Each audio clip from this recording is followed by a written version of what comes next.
where you at? Where my people at? Now Pat, where you at? Where you at? Where my people at? I need you to help me on this mission. Yeah. This is for my brothers trapped in religion. Open up your eyes, break out of the prison. This is for my brothers trapped in religion. sa.neter be the truth, you know he's on a mission. It's sad to see my brothers all so lost. It's sad to see you believe in things that's false. It's sad to see you believe in Jesus, where your logic breaks apart in 1,000 pieces.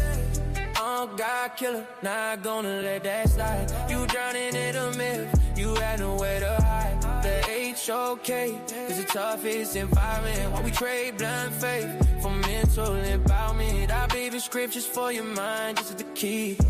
It's time to unlearn everything you believe. The house of consciousness, start looking within. That's where the real liberation begins. Oh, this is for my brothers trapped in religion. Open up your eyes, break out of that prison. This is for my brother trapped in religion. sa.neter be the truth, you know he's on a mission. The HOK is more than just a place. It's a tough environment where you check your faith. Bomb squad and pseudo killers who check your sources. Don't come in front cause you will live for losses. The Bible written to break your spirit, built to keep you low, feeding you metaphors, stopping your growth.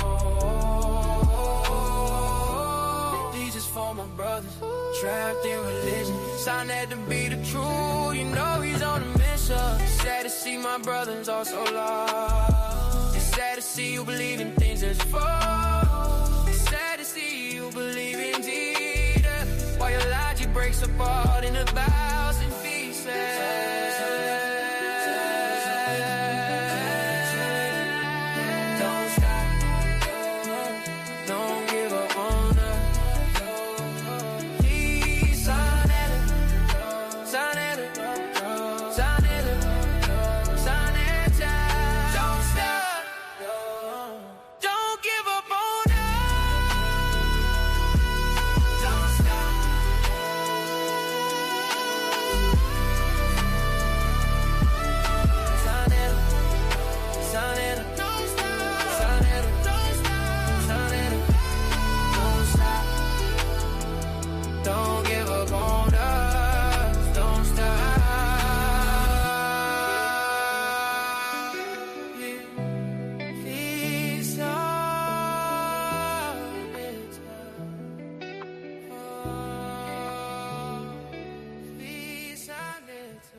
I need you to help me on this mission. Yeah. This is for my brothers trapped in religion. Open up your eyes, break out of the prison. This is for my brothers trapped in religion. sa.neter be the truth, you know he's on a mission. It's sad to see my brothers all so lost. It's sad to see you believe in things that's false. It's sad to see you believe in Jesus, where your logic breaks apart in 1,000 pieces. Oh, God killer, not gonna let that slide. You drowning in a myth, you had nowhere to hide. The HOK is the toughest environment. While we trade blind faith for mental empowerment. I believe in scriptures for your mind, this is the key. It's time to unlearn everything you believe. The house of consciousness, start looking within. That's where the real liberation begins. Oh, this is for my brothers trapped in religion. Open up your eyes, break out of that prison. This is for my brother trapped in religion. sa.neter be the truth, you know he's on a mission. The HOK It's more than just a place. It's a tough environment where you check your faith. Bomb squad and pseudo killers who check your sources. Don't come in front cause you will live for losses. The Bible written to break your spirit, built to keep you low, feeding you metaphors, stopping your growth. These is for my brothers trapped in religion, sa.neter to be the truth. You know he's on a mission. Sad to see my brothers all so lost. It's sad to see you believe in things that's false. It's sad to see you believe in Jesus while your logic breaks apart in 1,000 pieces.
Peace to the family. Hope everybody is well. This is your brother Reggie, and we're going to get into it. Family, the Black Hebrews, many of the Christians are uneducated, unqualified. They're ignorant. They have been hiding the truth. There is no comeback, right? There's no comeback for them. At this point, all they can do is point to the King James Version of the Bible. Maybe they can point to some earlier codexes. They could lie and call African religion pagan, but the truth is going to hit them in the face. The last video that I did it late. So I didn't think that it was going to get a lot of attention. And the video basically dealt with the fact that the early name in the Coptic New Testament for God is Neter, or not Neter, but Nut, which is a derivative of Neter. And that is profound. And I was lucky to have Rakufu and my good brother Kemet Netcher on, and I hope that they are gonna come on because they fact checked it. So today I am going to continue that story. Let's see what the comments say. Brother La, peace to you. Rakufu is on deck. So let me just start here with a quick recap. Okay, so basically this is the title of this debate. So let me just get a recap of what I was going to do. So Neter, Nut, to the Black Hebrews and to the Christians, that was your daddy's name. When I mean Black Hebrews, I mean those Hebrews that are messianic, that or call themselves the Black Hebrews. Well, in the New Testament, Nut is your daddy's name, God. So they have been attacking us for at least 15 years on this online community that we have, moving from pagan, now are calling us Hamites, and they're in a pit of ignorance.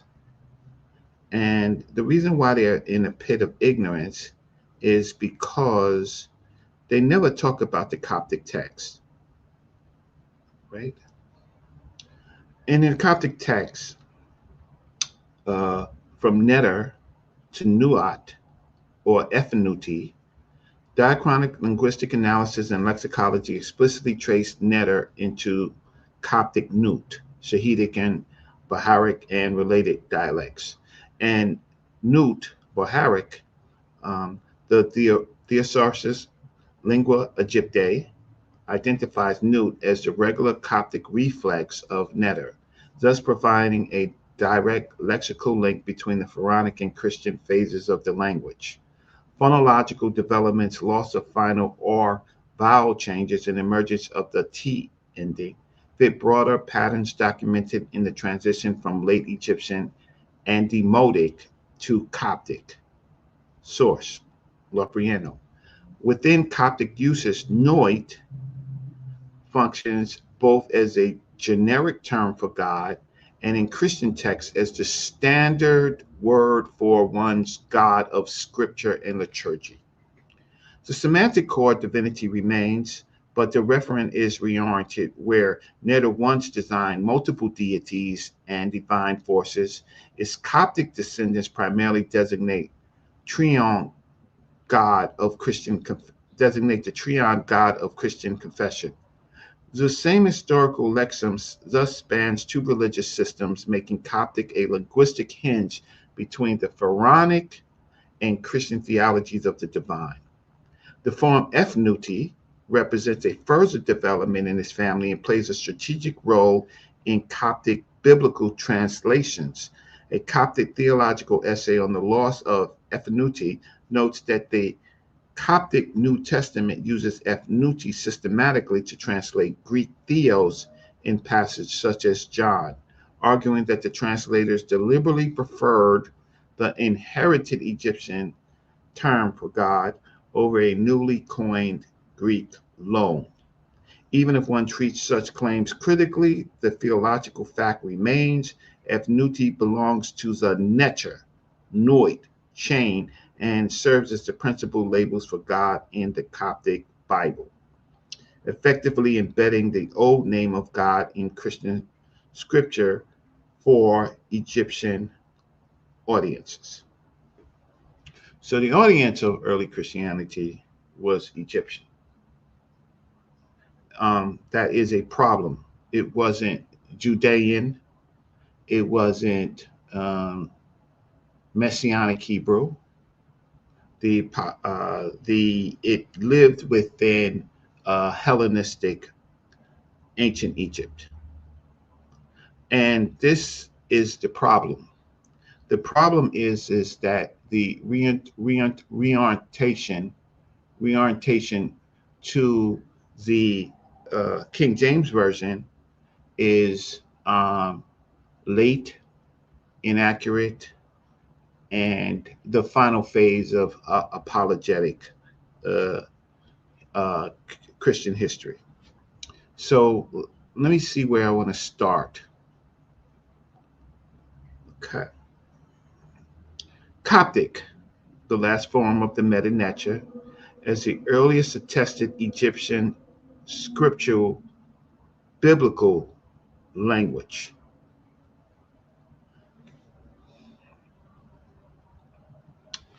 This paper argues that Coptic is the earliest attested Egyptian scriptural language of Christianity, not because the first Christian Bible was composed in Egypt, but because the earliest extensive Egyptian language witnesses to Christian scripture survive in Coptic papyri and codices from late antique Egypt. While the earliest surviving Christian biblical manuscripts overall or Greek, the earliest substantial Egyptian language biblical witnesses are Coptic, especially in Shahidic and Bohairic traditions. And when I say that the earliest surviving Christian biblical manuscripts or Greek, that is the later form, right?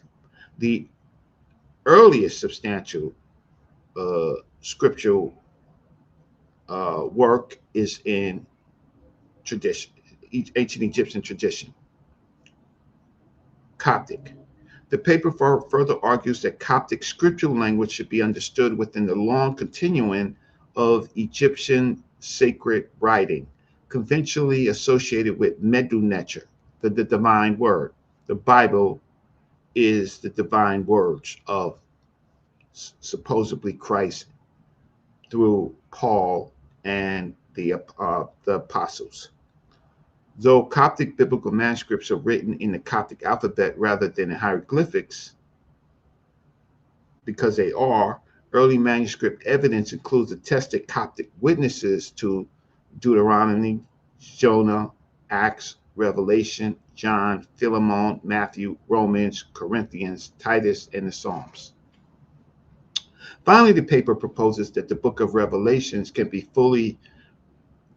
read fruitfully alongside Egyptian funerary and afterlife literature, especially literature revolving around the Perdim Heru or the Book of the Dead at the level of recurring motives, judgment scenes, sacred books, cosmic dangers, vindication, plagues, and the fate of the righteous, without claiming simplistic literary dependence. So the resulting picture is one of profound Egyptian continuity within the continuity of Christianity. Christian scripture was transmitted in the final phase of the Egyptian language, and some of the most powerful eschatological imagery resonated deeply with older Egyptian ways of imaging divine judgment and post-mortem judgment and post-mortem destiny. Why did your God, not the Lord Jesus, but why did your God decide that his holy book should best be written in Egypt? Think about that. In Africa, why did your God allow the Septuagint to be written in Egypt? Wasn't done in Judea, wasn't done in Aramaic, didn't flourish under Greek until late. It flourished in Africa. But yet the uneducated, unqualified, lying Black Hebrew Israelites, the Messianic ones, and their counterparts, the Christians, who they transformed, have been lying to you, or simply they're ignorant because they have never told you this. So either they've been lying to you or they're ignorant, and both things are true, especially in our community. Let me see what the chat has to say.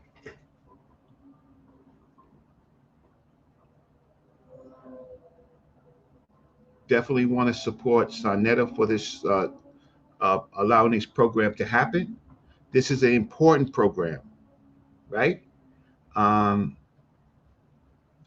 the way, if you feel that what I'm saying is important, right, to your understanding, to the rest of your days on Earth, to your education on Black News 102, please support your brother Reggie. I think Morpheus is around. Peace to my good brother Morpheus. Thank you for all your help. Neter was translated to Newt, correct? Newt was translated to Theos. Theos was translated to God. I could agree with most of that. My brother Nana Asudo Kukubor, peace to you. I am your brother, and yes, I'm doing a presentation today, and I appreciate you. Thank you. Asante sa. Um, let's see. He's irrelevant. He's one of those people who have been lying to you, so he's irrelevant. Am I saying the New Testament was in Coptic? Yeah, yeah. I'm saying that the early parts that became the New Testament was in Coptic. Say it ain't so, it's so. Um, Thank you for your love and support. And so let's continue. Unless there was someone else that says, uh, okay, oh, the count, thank you so much. I think Bakwash is around here somewhere. My brother Asar Imka, peace to you. Bakwash has never told you that his earliest Christian text on the New Testament was not in Greek, but in ancient Egyptian Coptic. He never told you that. He never told you that the earliest biblical fragments were in ancient Egyptian, right? He never told you that, right? So, Brother Reggie, it's left to Brother Reggie and uh, scholars like me to tell you that, right? To show you that. I want to learn about the Coptic script punctuations, okay? Dr. Riketi Amen is, she definitely knows Greek and Coptic and the Medu Neter. So what is going on? What the heck is Pastor Reggie on today? Okay, so let's go and show something. Take myself off the screen. I'll put myself back on the screen every now and then so it doesn't get monotonous. This is from a paper that I wrote for this presentation, and so it's heavily uh, written material, and so, but I am narrating it. So let's go here. Let's blow this up. Can I blow this up a little bit? Yeah. Uh, uh, Blow this up a little bit so that you don't see my so much my side. So let's go here. Okay, so in the private collections, the Crosby Schoen Codex in Coptic manuscripts on papyrus is pretty much the earliest biblical Coptic that we have that is the complete manuscript. We have a lot of Astrakhan and a lot of sa.neter is here. Let's see. Sa.neter popped in, so let me see if I can get my text over there. You could come in, sa.neter. Hey, Pisa, I know you're watching the game.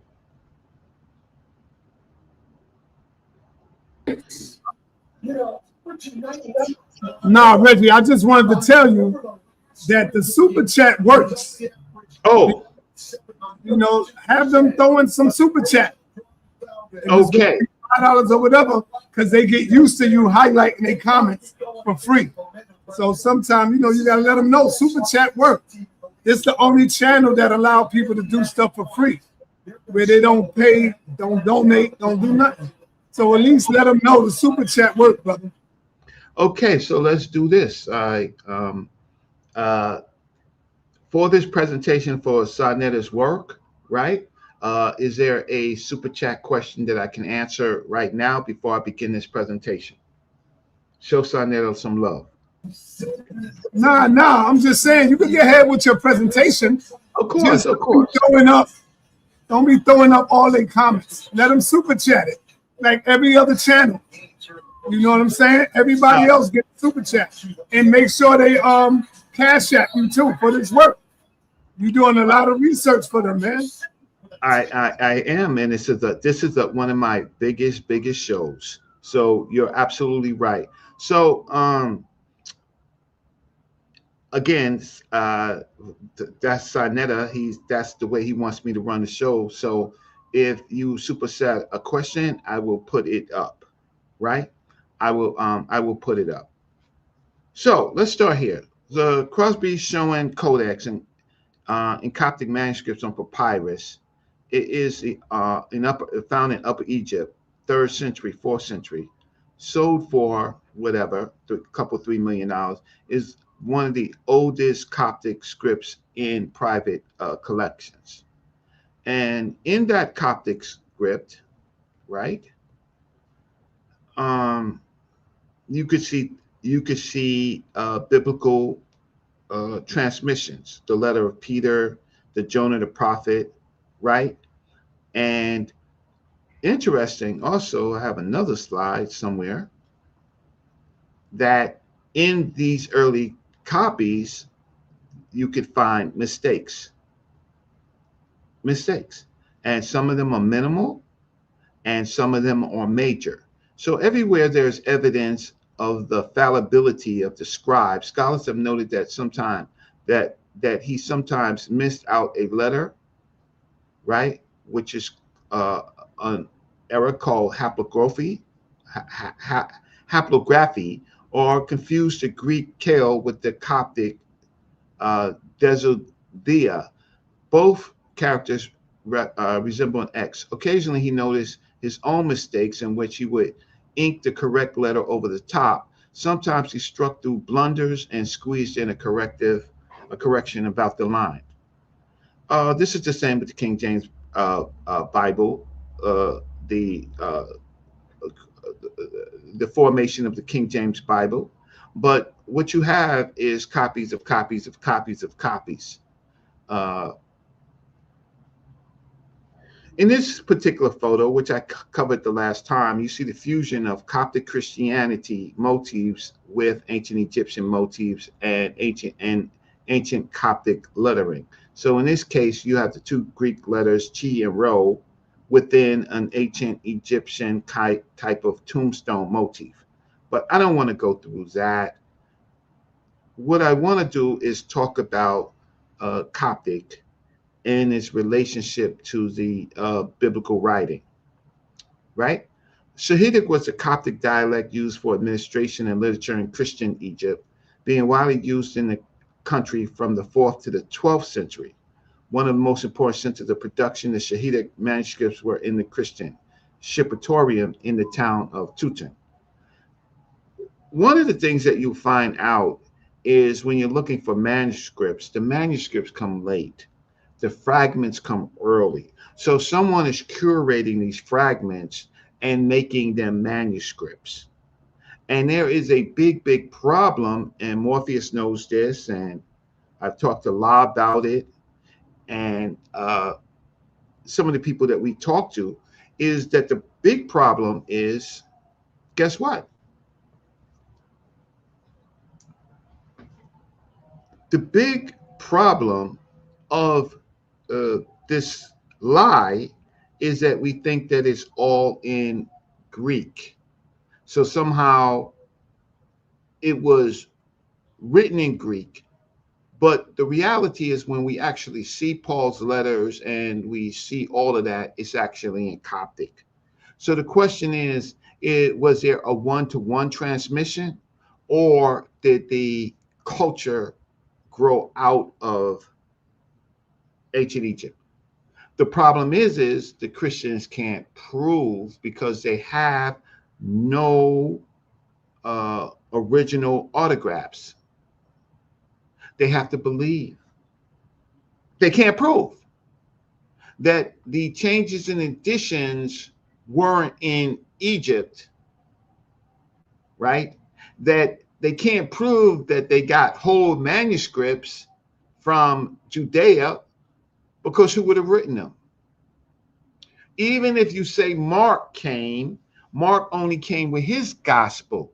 So how did all the other gospels find their way in Egypt? Let me look at the chat for that, right? I want you to think about how the lie is really simple. All of a sudden, all of the gospels wind up in Egypt. All of the gospels become, all of the written literature suddenly appears in Egypt in the place that God hates, and then it grows into manuscripts? Or did they have fragments, maybe some oral stories? And I'm not even counting the oral stories, because how does oral stories from Judea, word for word, find themselves in Egypt? We're talking impossibilities of impossibilities that only faith can fix. Only faith can fix this, because the truth of the matter is it just don't make no damn sense. If it's your tradition, I respect it as your tradition. Don't bring that BS over here, right? Don't do that, right? So, from Medu-Neter to Coptic scripturality. Oh, I said I was going to look in the chat. King J reacts, Alexandra, absolutely, right? Only 50 likes? That's right. Only 5. No, well, I have to ask our people for more than likes. I don't expect not one Christian, not a Christian who is educated, but I'm talking about the ones that we find on our channels, right? I don't expect them to give me a like, because I'm going to destroy everything every time that they come on. Dude tells them that in Coptic Christianity, where it was all formed, their daddy was Nut, F-Nute, right? That's who their Christian daddy was, right? And that is in ancient Egyptian word for neter. So neter births your God concepts. So if they ain't telling you that, then they just telling you the converted, colonized, King James version, the European tradition, the slave master tradition. So the Medu-Neter is conveniently translated divine word and associated with modern scholarship and popular interpretation with hieroglyphic writing and the sacral authority of Egyptian script. In Pharaonic context, sacred writing was not merely descriptive, it was efficacious. Ritual texts, temple inscriptions, funerary formulae, and divine names were understood to participate in divine power. Christianity, New Testament, is sitting on top of the divine word, the Medu-Neter, a tradition of African people, not the Judean system. This larger conceptual world is relevant to Christian Egypt because Coptic, through alphabetic and late antique, is the final historical phase of the Egyptian language. It does not preserve hieroglyphics written itself, but it does preserve the Egyptian linguistic continuity that once bore Medu-Neter. Does anybody got a question?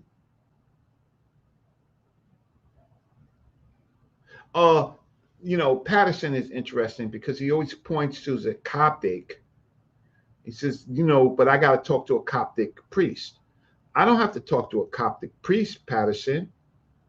I just have to do research. And then we'll see what the Coptic priest has to say about it being written in Coptic and aligning with the Medu-Neter, right? Instead of taking a Christian point of view. For that reason, the phrase Coptic Medu-Neter should not be made to be taken to mean that the Christian biblical manuscripts was written in hieroglyphs, because they were not. They were written in Coptic script, supplemented by characters derived from Demotic.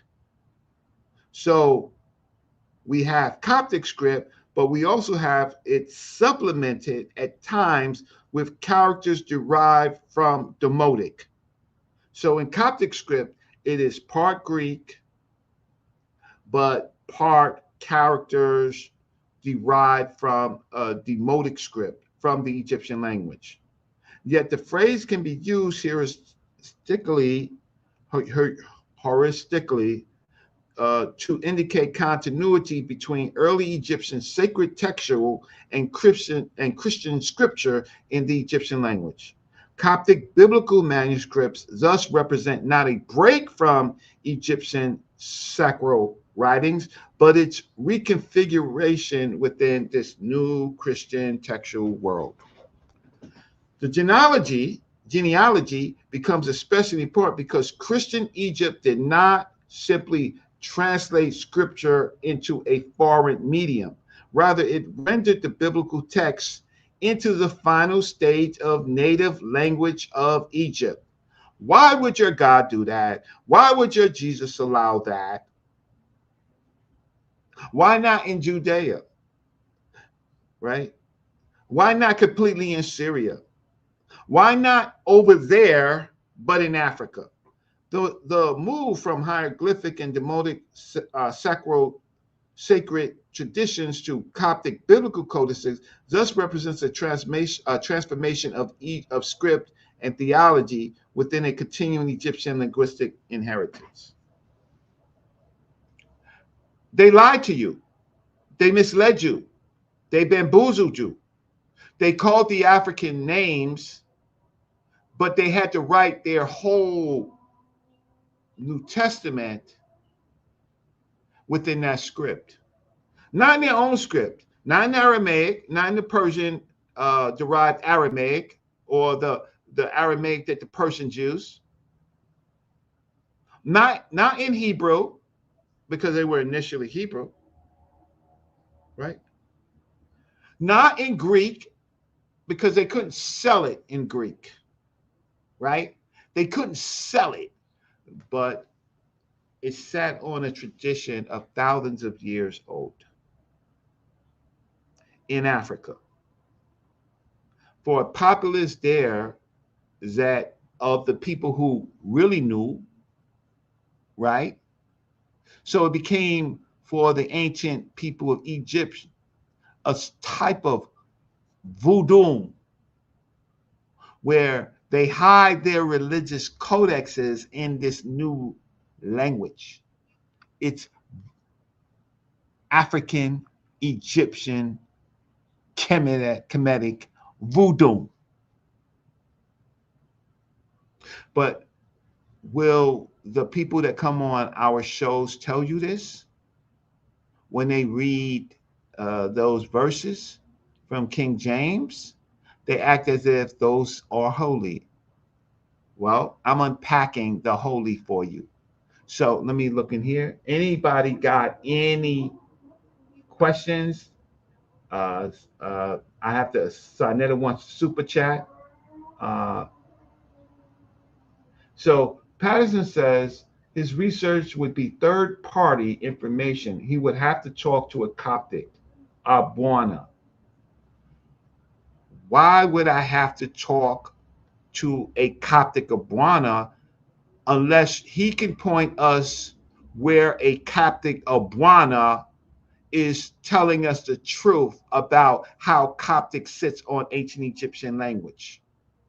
I don't want any homogenized, bastardized Christian apologetic, even if it's in Africa. Let's continue. So all I need him to do, because he wants me to go to his pastor, I want him to find where I'm wrong. Not his Obwana, but him. Because I ain't going to his daddy. Patterson, I ain't going to your daddy. I got too much research invested in this game to be talking to a man who never told us the truth from the beginning about the origins.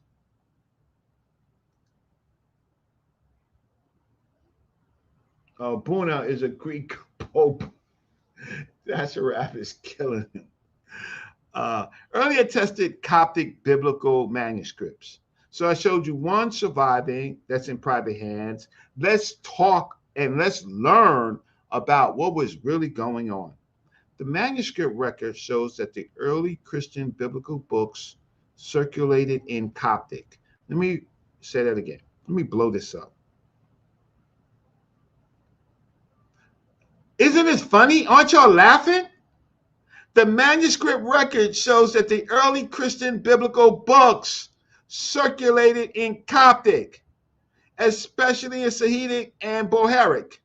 Standard list of Coptic New Testament manuscripts and catalogs of early Coptic biblical codices preserve evidence of biblical books copied on papyrus in Egypt by the 3rd and 4th centuries. This makes Coptic the earliest surviving Egyptian language medium for Christian scripture. Did anybody tell you that? Why don't you put what I said in your search engine and see if that is untrue? One of the most important early witnesses is the British Library, or 7594, a Sahidic papyrus codex dated approximately 275 to 325, 275 to 325, containing portions of Deuteronomy, Jonah, Acts, right, all in Coptic manuscripts. These manuscripts is especially significant because it included both Old Testament and New Testament material in Coptic. So Old Testament, right, finds its way also in Coptic, and we're going to talk about that later in another video, and demonstrates that Egyptian Christians were already transmitting biblical books in their own language by the late 3rd or 4th century. But more importantly, this is the only place where it's being transmitted. So don't try to pick apart, because you have to show evidence of anything Aramaic, anything Hebrew, Messianic. You have to show anything at this particular period of Syriac. And one of the things that you should see by what I said is that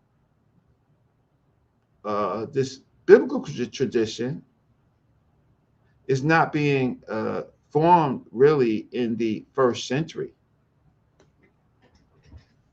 It's being formed later, and that should alert you that you should, if you don't have anything in the 1st century and you're looking close to the 3rd century, this should, for your big text, this should alert you, and you should see some problems, because you're thinking that they're writing these words right after Christ, but they're not.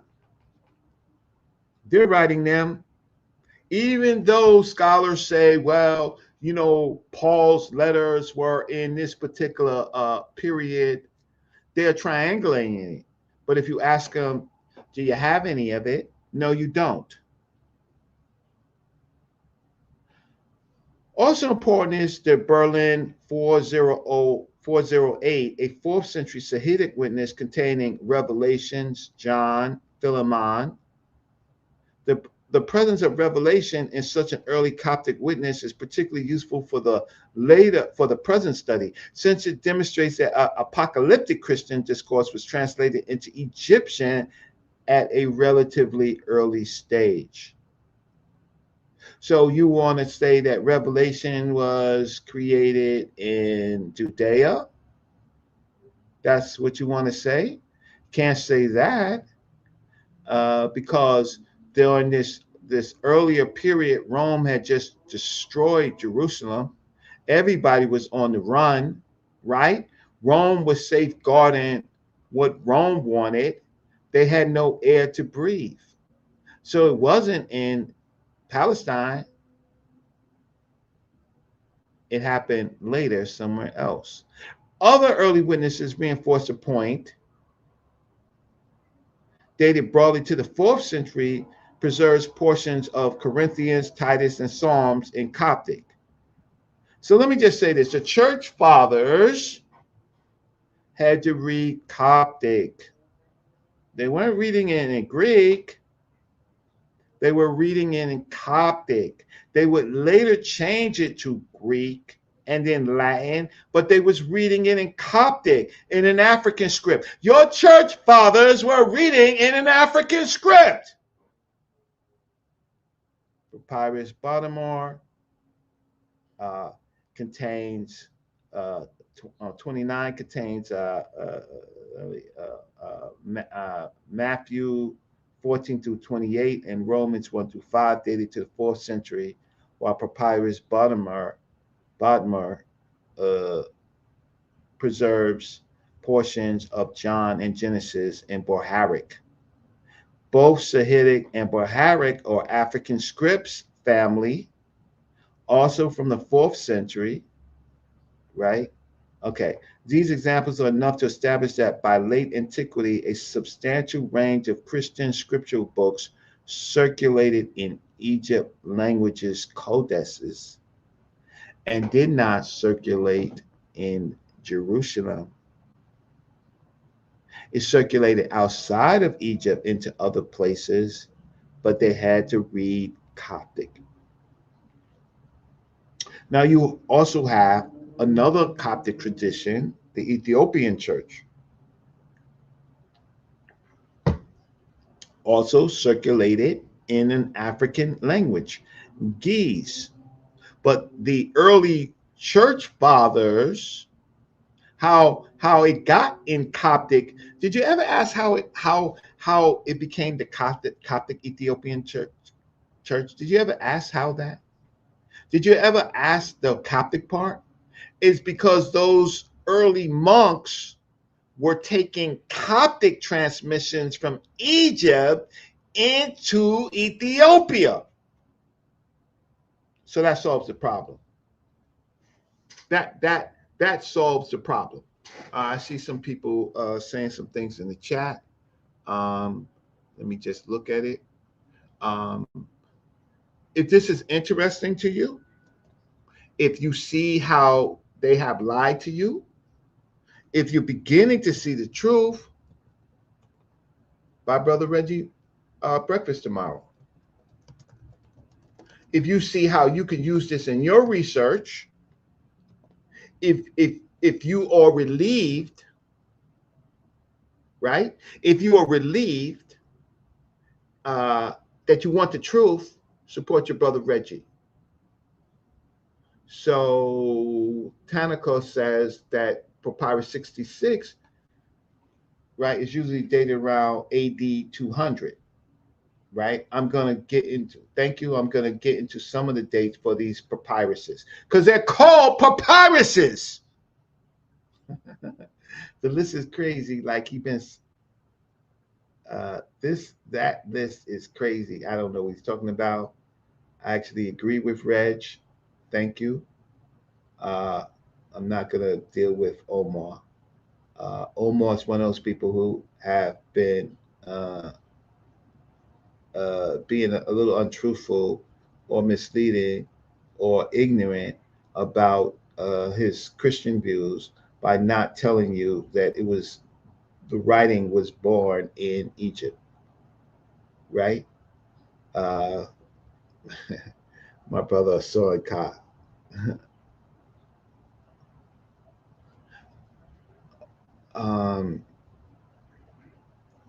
So let's continue. So family, press 1 if they are done. Just from what you're hearing right now. Since they never told you this, none of the Christians that come on the platform, none of the so Black Hebrews, Bible experts, right? They have never told you this. And up until this point, you've been misled, bamboozled, led astray. Where they play with Africa, some of them, but they won't tell you the truth. Press 1 if you think that, press 1 if you know now that you've been deceived by them.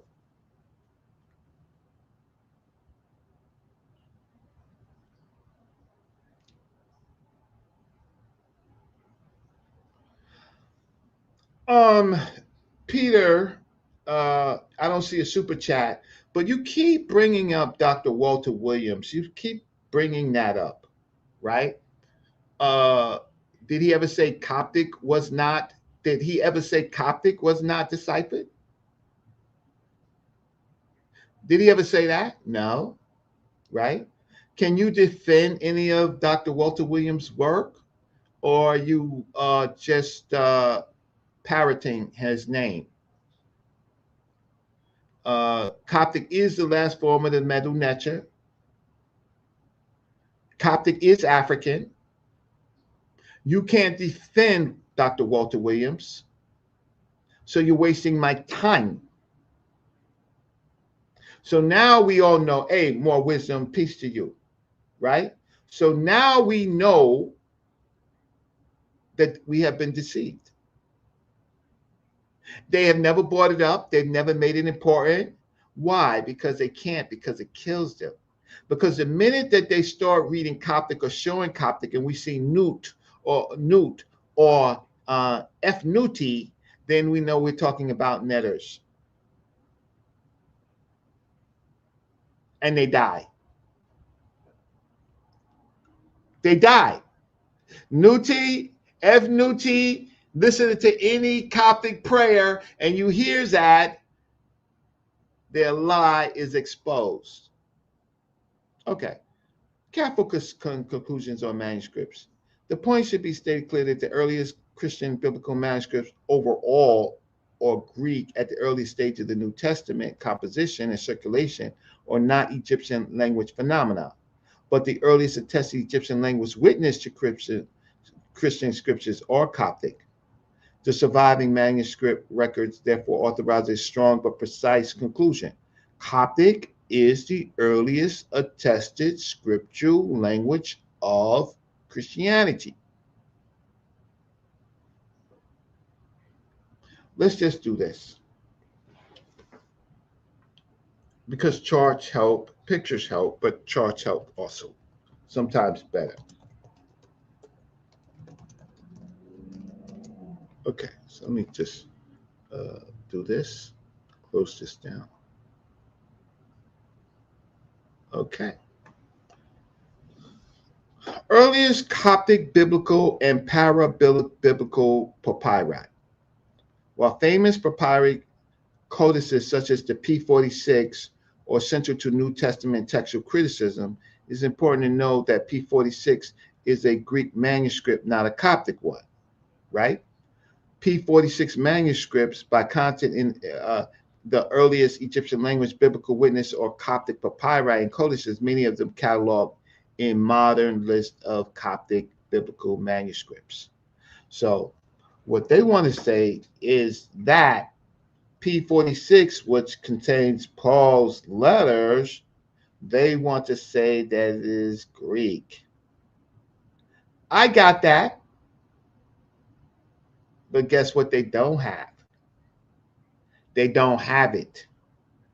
They don't have Paul in Greek. They say, right? They want, they imagine, right?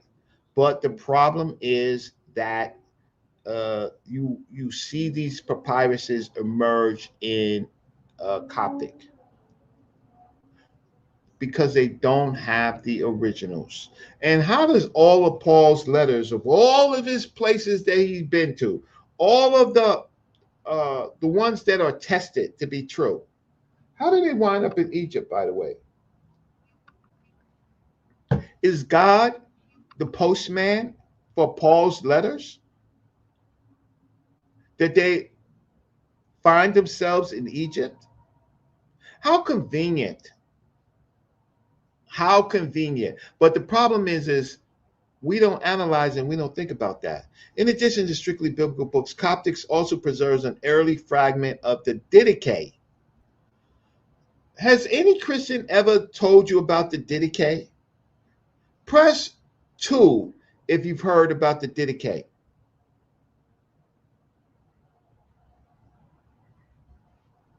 Press 2 if you've ever heard about the Didache.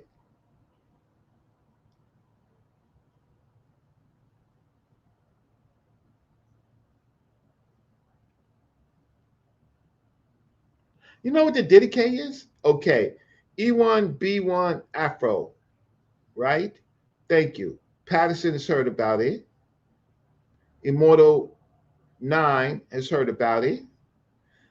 Can somebody tell me how important the Didache is? What is the Didache? Why is the Didache important? Sunchild knows about the Didache.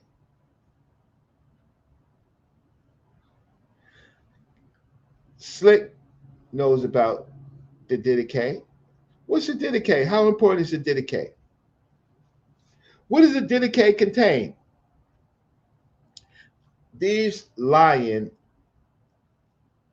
uneducated, unqualified King James Version converts never told you about the Didache. Yeah, it's part of first century Christian writing. But what's important about the Didache?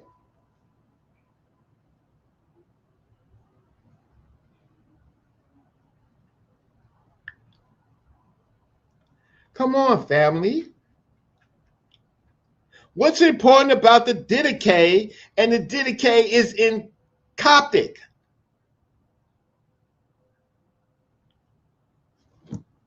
Now, what I find out is that our community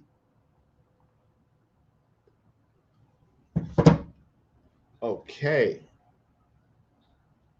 Thank you so much. Saba is on y'all. Next. Okay, Omar is saying that Brother Reggie has been correct, but he's also been incorrect. I have also made errors, but I don't mind standing corrected.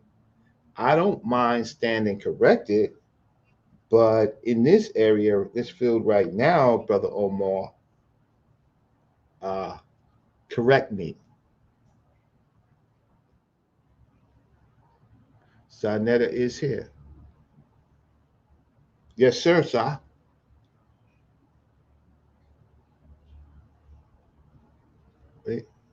Yes, sir. Okay, he got back off. Asan Ka gave the first super chat. Shout out to Asan Ka. Wow, you've heard about the Didache? Y'all don't know what the Didache is? Oh, wow. Okay, I gotta stop. I gotta pull up. Let me stop sharing right now.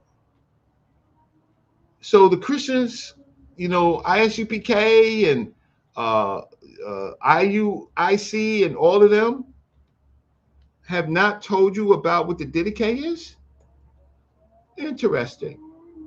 I think I'm gonna just go on Google.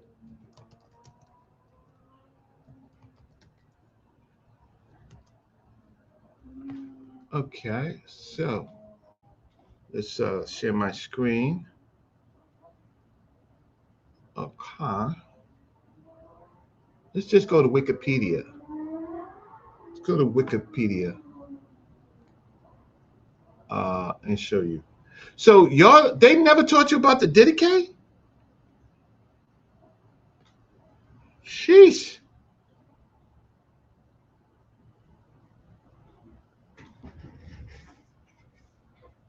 sa.neter, well, see, when sa.neter does this, sa.neter means that ultimately he's going to turn off the chat because he doesn't see support, right? So I'm just letting you know that this means that if he goes back and forth, right? He goes back and forth.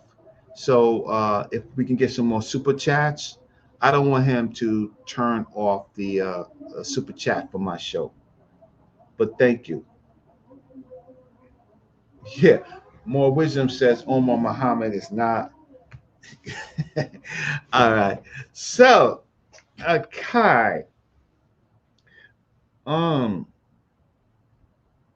And that's a warning. And you know, Sa's on his game thing today, so he could do anything. So let me share my screen. So these Hebrew Israelites and these Christians, they're supposed to be teaching us. They're not teaching us. They're not teaching us. They're keeping us ignorant. So the Didache, also known as the Lord's teaching through the 12 apostles to the nations, right? That is what the Didache is, right? So the Didache is the actual teachings of the Gospels, but the Didache also contains, drum roll, the rituals. No Didache, we don't know how to do anything in Christianity. One is the teachings and the descriptions, but the Didache is actually gives us the beginning of the rituals.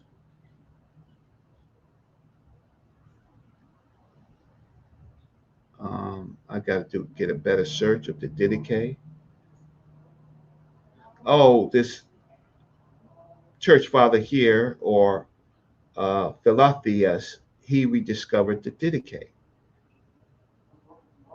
And then we have Athanasius of Alexandria listed Didache among the Apocrypha. The Didache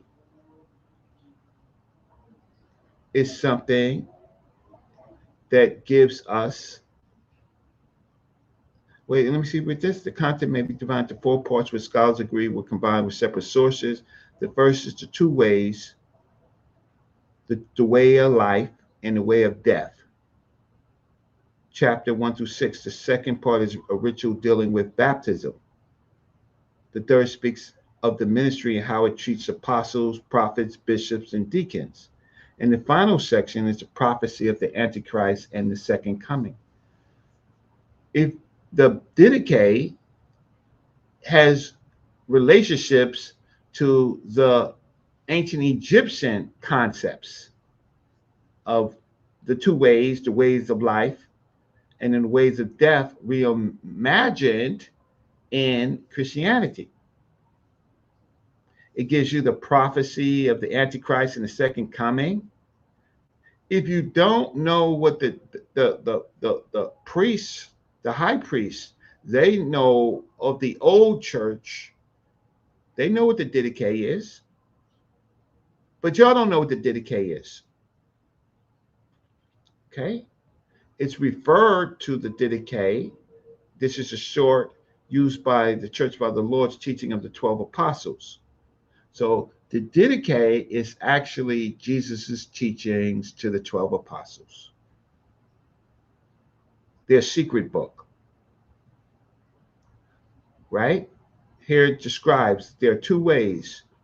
This is Jesus's secret teachings, or the teachings that are secret to the church and not to you believers. You just follow. There are 2 ways, one of life and one of death. And there's a great difference between these 2 ways. And then the apostle fathers, they come and they try to interpret it. Is there another section? Vice and virtue list. So all of the things, the rituals, all of the things that baptism, fasting, all of that comes from the Didache. The daily prayer, the Eucharist, right? The prayers, the spells. Oh, there's spells, right? The Thanksgiving, all of that comes from the Didache. But they never taught you that. And I hate to teach Christians Christianity, but it seems like I got to do that. I hate to teach Christians Christianity, but I have to do it because y'all have been led astray, misled, bamboozled. So now you know a new word, the didache. You're not practicing the didache, your spells don't work in Christianity. Like on this day, we you take this bread, it be my body, this wine, my blood. That's all didache. Baptism is didache. But where's the didache found? Stop sharing. Where do we know the didache? Where is it found? Stop. I don't want to stop sharing. I want to put my text back in. You're going to find it in an Egyptian Coptic papyrus. Your holiest secrets. You find it in Sahidic Coptic. So here is the books that we need to know about what they have as far as the papyruses, some of them. So in addition to strictly books, Coptic also preserves early fragments of the Didache, demonstrating Egyptian Christianity transmitted not only canonical scriptures, but early Christian teaching texts in Coptic. Without the Coptic and the Coptic fragments, you don't know what to do. So here is what we have of surviving Didache. Did they ever teach you that? Press 1 if they ever taught you, these Christian Hebrews, did they ever teach you the Didache? Press 1. Let me just see you. Press 1, did they ever teach you? Press 2 if they didn't teach you this.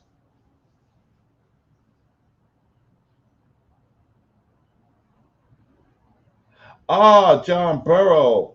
You said the original Didache was written in Koine Greek, not Coptic. Can you give me a manuscript?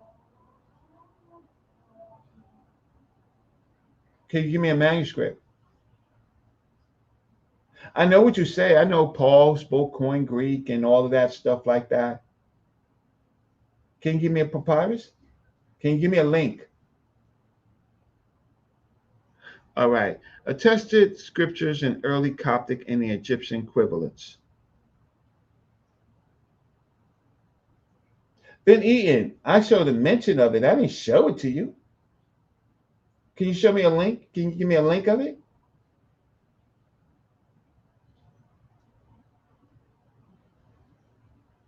No, I see them talking about it. But can you give me a link?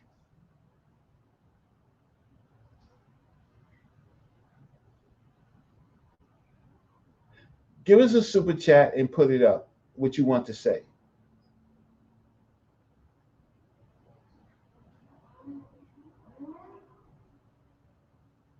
Ben, one of the things that we like on this show, you're always free to come on this show and do a show. Maybe when I open up the chat, we can go back onto it. But Paul's letters, Ben, they're in Koine Greek, right? Right? Can you give me a link of original Paul's letter, a fragment?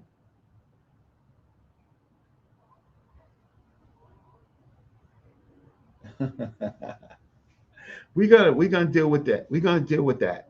We are going to come back to that, right? So attested scriptures in early Coptic and the Egyptian equivalents. To sharpen the argument, it is useful to distinguish between. Let's just stop here for a second. I mean, y'all got me real hot about this Didache. So where was the Didache practiced in the 2nd and 3rd century? Where was it practiced at? Was it practiced in Jerusalem? Where in the Greek world was the Didache practiced? Oh, I got it. You Gentiles. You Gentiles, I got it. You want us to make the Greeks important? Because you have nothing else to go to? So now, you don't care about Judaism. You don't care about the Rome. You care about your Gentileness. You want to make Christ Greek, right? You want to make Paul was writing in Greek, but he's Hebrew. But where was the Didache practiced at this early period?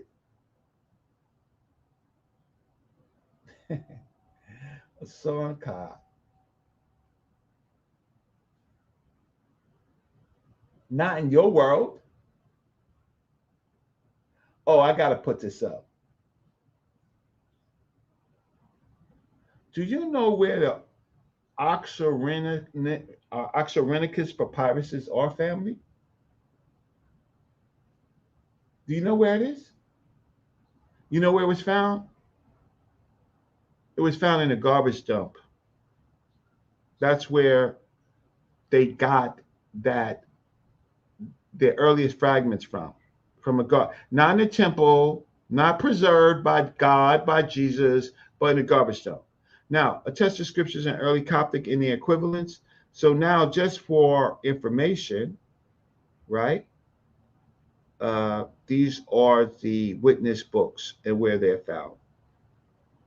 Okay, just to put them up, because the Christians don't teach you this. So you got to go and learn it from Black News 102, sa.neter Studios, right? So that's where you got to learn, because you only read the King James Version. You don't read the earlier codices. Now, Morpheus,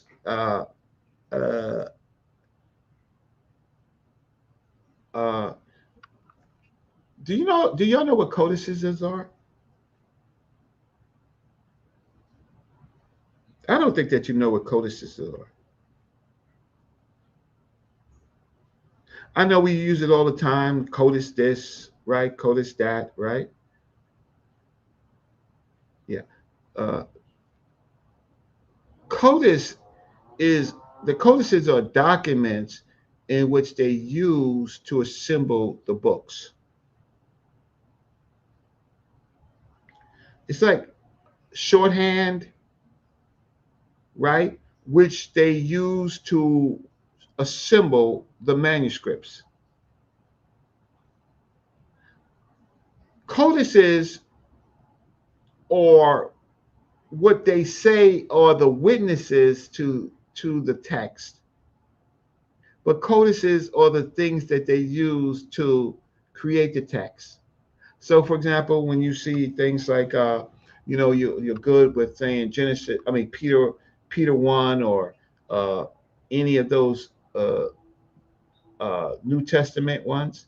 Well, they are assembled through the codices. That's how they are created. These are not actual witnesses by people, right? These are not that. These are not what we really think we should have, but in fact, kind of a formulation that they use to write books. Anyway, lexical continuity, God and sacred writing.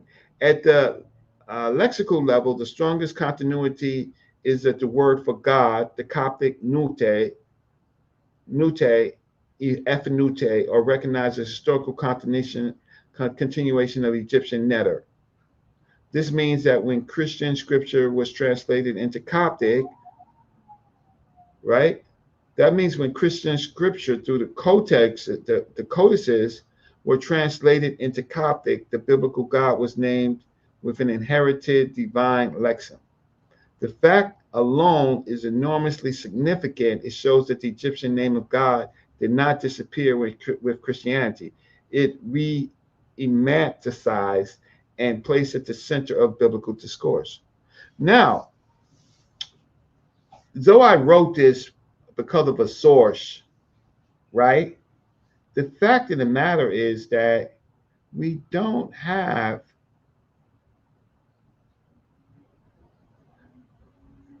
the original Christian scriptures. So when I say Egyptian scriptures were translated into Coptic, I mean the codices were supposed to be translated into Coptic, but we don't have any autographs.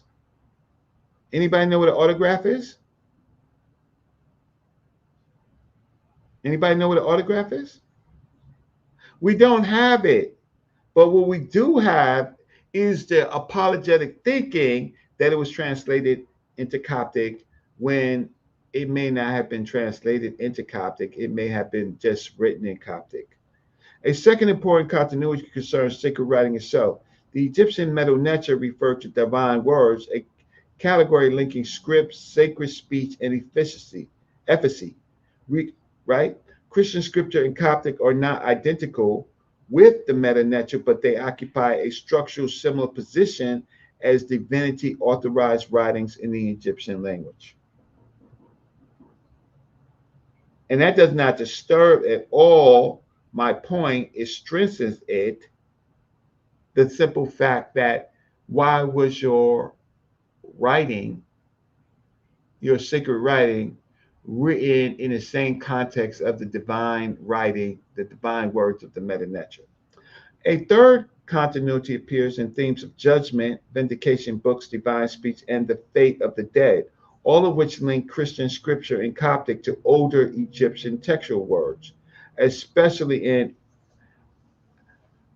apocalyptic literature. Lexicographers agree that Coptic vocabulary is overwhelmingly Egyptian in origin, with Greek adding a heavy layer of loans on top of a fundamentally Egyptian base. Many key Christian religious terms, especially those naming God's priesthood, purity, and soul, goodness, and life, are built from inherited Egyptian lexemes that can be traced back to hieroglyphic and demotic sources by established sound laws. The table below presents selected Coptic Christian words with the Egyptian ancestors, focusing on domain central to the argument. Coptic words are given in script, followed by an appropriate Sahidic pronunciation using Latin letters to help me pronounce it. All right, let me go to the chat. Let me just go to the chat. I want to know what you think about it having, again, an Egyptian base, not an Aramaic base, not a Hebrew base. Wow. Let me just say, Kevin Rivers, thank you so much. Adrian Humphreys, haha, thank you so much. Haha. Dactology, man, thank you so much. Nana Sudo Kukrobor, thank you so much. So I have 1, 2, 3, 4 Cash Apps. So thank you so much. And Nana, after May 23rd, that week, anytime after that, if you want to let me know when you want to come to the Met, I would love for you to come. Right? But Kevin Rivers, thank you so much. I appreciate you. Adrian, my brother, thank you so much. Dactology. I don't write Coptic, right?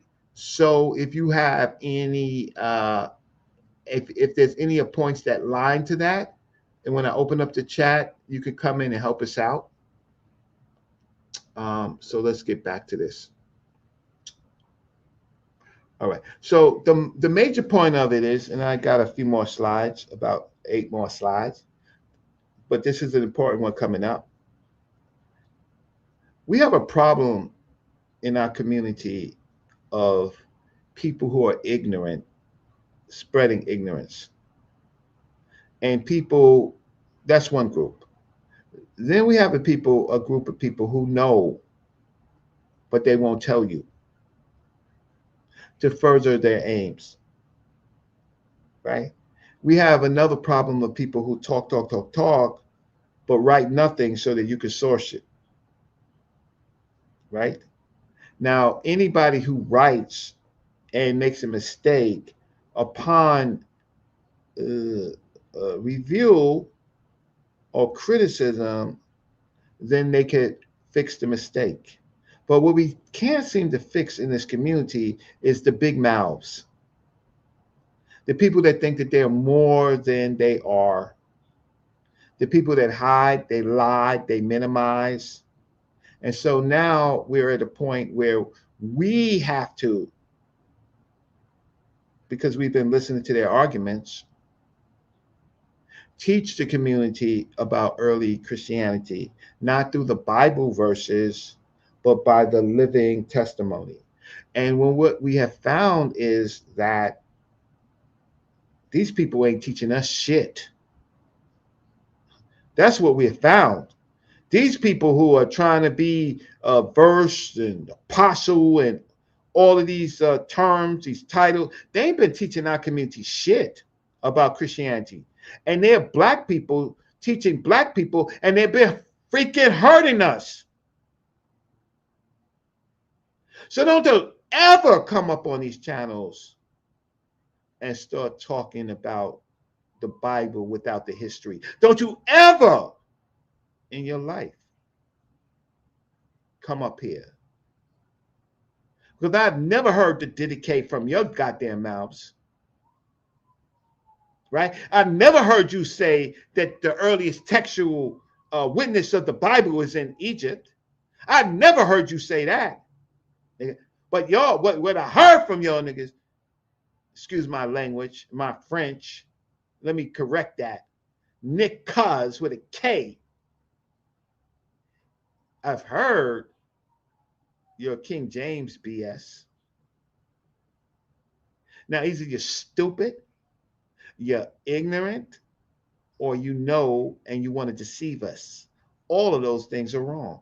Up until this day, a third continuity appears in the themes of judgment, vindication, books, divine speech, and the fate of the dead, all of which link Christian scripture in Coptic to older Egyptian textual worlds, especially in apocalyptic literature. That's where I was. So now I have some vocabulary for you. I have it in interesting English. I have it in Coptic. But one thing is I don't have it in Greek because the transmission wasn't in Greek. But now I find that you love the Greeks, right? I guess you're Gentiles, right? But what you haven't shown us is in African. So God and divinity, like we said before, is nute. God and his divinity is also ephnute, right? So we have the English, we have the Coptic, and then we have the phonetic breakdown. So God in divinity is ephnute, and we know that this symbol right here gives us the F, so it's nute. So we are learning a little Coptic along the way, right? Divinity, the Godhead, right, is mint nute.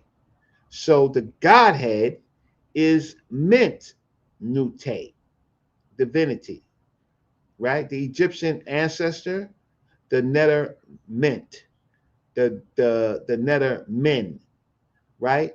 The Egyptian ancestor of God is neter, right? Theophoric name, Pa, F nute, he who belongs to God. Pa, F nute, you see it right here in not Greek, but in Coptic, is he who belongs to God, and you see it in the Medu-Neter transliterations. Pa, P, Neter. Oh, the priest of the Coptic Church, Patterson, you never told us that the priest is with, right, which is the, or quib, which is the Medu-Neter term for wab. You never told us that. So the priest of the Coptic Church was the Coptic version of wab, quib, weef. You didn't tell us that there were wab priests in the Coptic Church called another name. He didn't tell us that. They're walking around as god daggone Egyptian priests. Oh, to pure and purified, right? Is still the form of the weep, which goes back to wab. Family, they're walking around in Coptic Christianity as Egyptian priests.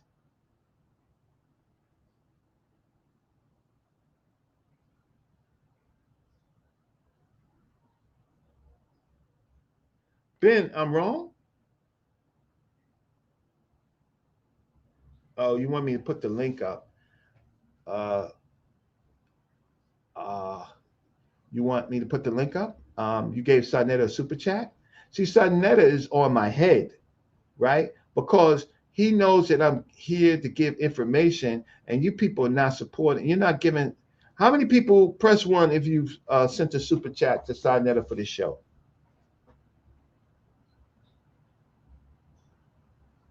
That's right. E1, B1, Afro, Weeble, Wobble, and they all fall down. They are done. Old account. Hey, thanks so much. Easy bands. Reggie, you better than this. Peace and blessings. Better than what? I'm telling you the truth. What am I wrong about, Easy Bands? Put up a super chat. What am I wrong about? Pure and purified. Uiv connects up to Wab. Ub, right? Built on Uyob, Queeb, right? Wab. Early Christians are walking around as Egyptian priests. That's how they know how to act. Priestly service. Priestly service. Pushin, to do service. Egyptian cultic verb. Pagan priest. Haunt. They're, right? Haunt, when they mention it. Temple priest. sa.neter. Holy saint. This word Uyeb and Arak. Holy. Wab plus the Greek version. Ba, Wa, soul, Egyptian ancestor, Ba. Good and beautiful. Oh, so when you say good and beautiful in Coptic, it's Nufi. Oh, Nufi is Nefer? Y'all got a god daggone problem here. Do you, family, press one if they had a problem right there. Oh. Immortal Dragon review. The channel thanks you. sa.neter thanks you. Right? Thanks so much for the big donation. Thank you so much. That gets me off the daggone hook tonight. They got a big problem, y'all, because I don't see any of these Bible experts that come on his channel tell you that in Egypt and Coptic, where Christianity flourished, they was walking around using Egyptian words that connected to the same concepts as the ancient Egyptians. They're literally walking around as Egyptian priests, right? But they have a new text. They have a new form, right? And I have to respect that. But you know who I don't respect? I don't respect these King James Version converts. I don't respect them. And I see that they're hot in the chat. But nothing can fix it because they never taught us this. Let me see what Ben is saying. Reggie, you are simply describing how Christian and cultural assimilations happen. It's a normal phenomenon in antiquity. Cops are simply doing the same. Are you serious, Ben? Okay, let's unpack what you're saying. It's normal and they're doing the same, but they're doing it on top of a culture that they hate, a culture that they call pagans. Why would they why would they do it with a culture that they hate? Ben, you gotta give a super chat. You gotta give a super chat, Ben. You can't just be upset and cry and explain. And when you explain, I'm reading, like what I'm reading, I guess doesn't mean anything, right? So what you're saying is just talk respectfully, because I'm not upset with you. You cool. You're not like the other ones, but you're trying to gloss over it. They're using Egypt. Don't they hate Egypt?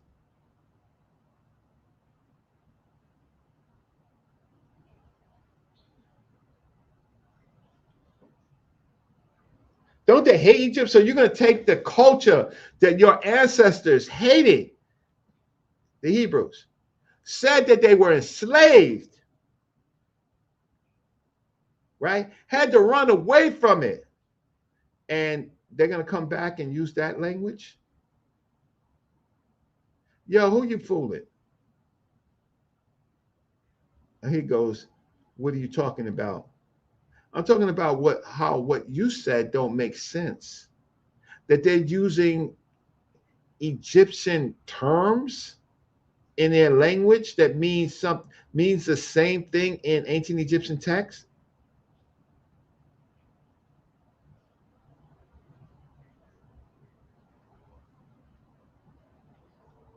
And then they're going to turn around and use the text that they hate, that they were cursed, that they were pagans. They can't find any other language to use any other place.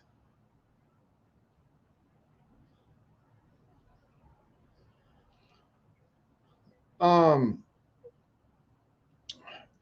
Ben, you tell me when the cops adopted Christianity, because I need you to make a point there. Because even the point, my point is that uh, do you want to say you want to say Mark, right? That's when you want to say that Mark. Can you show me Mark in history? Ben, please show me Mark. That's when you want to say Mark was the apostle. Mark, with the Greek name Mark. That's when. Can you show me evidence of that besides the Bible? Okay, let me just finish up. The book of Revelation and the book of the dead. The book of Revelation is one of the most symbolically dense writings in the New Testament. It presents a heavenly book, judgment scenes, plagues, cosmic warfare, thrones, ritualized praise, vindication of the righteous, and the final destiny of the dead. Egyptian funerary literature, especially what modern scholars call the Book of the Dead, Purdom Haru, likewise imagines the post-modern judgment, divine courts, sacred books, dangerous cosmic passages, vindication, and the hope for triumph of the justified dead. These correspondence do not prove direct literary borrowing, but they establish a comparative field that is too significant to ignore. Y'all got a problem. So all of a sudden, the same parallels is in one book, and another book has the same, or culture has the same parallels, but because we're Christians, we can't say that it's the same. But you're using words like wob and neter, right? And nute. But nah, your lying eyes. Got to tell you something else. Yeah, that was over today. Now it's full throttle because there is no comeback. You know, all we're going to hear when I open up the chat is apologetic dribble, except for maybe Ben Eaton. Hey, Ben Ian, check this out. About scholarship, you're saying that I don't do scholarship? Okay. What goddamn Hebrew Christian on this platform has ever done any scholarship? So you want to say, I don't do scholarship, but can you point me to one Christian Hebrew that does scholarship on this platform?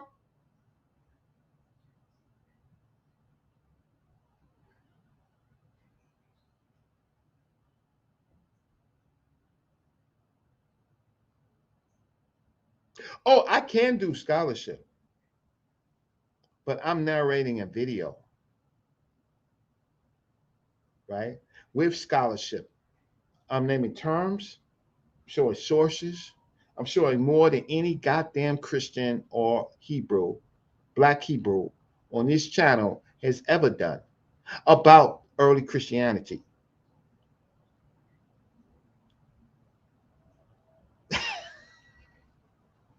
Because I'm mad. You don't say S about the goddamn slave Bible or the problematic text in the Bible that says slaves obey your earthly masters. You don't say nothing about the goddamn slave trade. The slave ships named Jesus and other biblical names. You don't say goddamn shit about that. How we was robbed of our language, our identity, our made into goddamn chattel slavery by Christians using the Old Testament. Ben, I'm not yelling at you. I'm yelling at righteous goddamn rage. Don't you ever tell me about goddamn scholarship. No, I'm not talking to you, Ben. I'm talking about what's going on. You know, don't hide your hand acting. But now now it's horrible because they can't act as if they've been doing scholarship on this platform because they essentially lied about what was happening with the early transmissions of the Bible and where it was. So they can't fix that at this point because they weren't freaking honest. They wasn't saying it was embedded in the African language in Africa, right? With comparisons to an ancient African culture, right? They never told us that, right? They've only given us this King James BS, maybe even the St. Jerome BS. So don't ever, I'm not talking to you, Ben. You seem to be fair, right? A little apologetic to me, but don't you uneducated, unqualified converts ever tell Brother Reggie about scholarship because you're not qualified at all to talk to me. Revelation in the Book of the Dead, Parallel 1. The first major part of the multi-book book of the scroll, Revelation places decisive emphasis on heavenly books, the sealed scroll, the little book, and the books opened at judgment. Egyptian funerary texts, similarly texts, such as spells, books, and scribe formula guides the dead through the danger and enable vindication. In both traditions, writing is not passive record, but an instrument of revelation, judgment, salvation. Oh, how convenient. For Egyptian Christians, reading Revelation in Coptic, such imagery would have resonated with an older cultural matrix in which sacred writings was already bound to divine efficacy. Reading it in the King James Version, right, is too far to understand the reality in which the book was written in.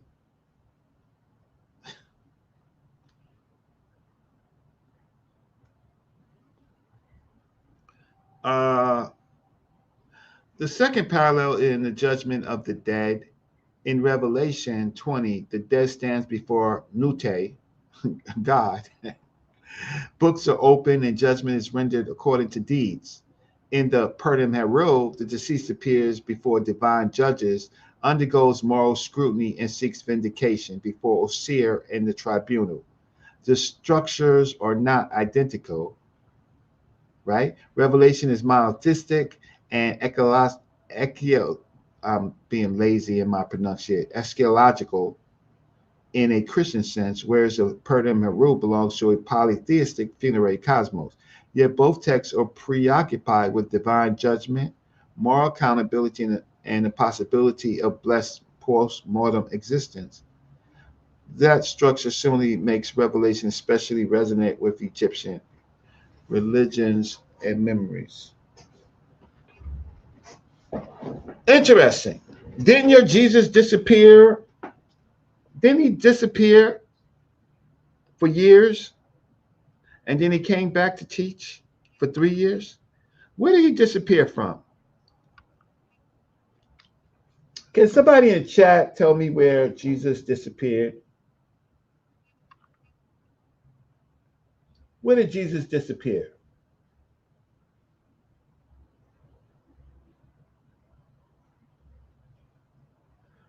I'm saying that there's similarities, Ben, and the similarities are just too convenient. Where did Jesus disappear, Count? Older Count? Correct. Where did Jesus disappear to? Cough that up, Christians. Black Hebrews, where did he disappear to? Cough it up. Family, why won't they cough it up? Ho, ho, ho. They're saying now that, oh, it's just Jesus talk. And now I'm up in the ante. Where did Jesus disappear to?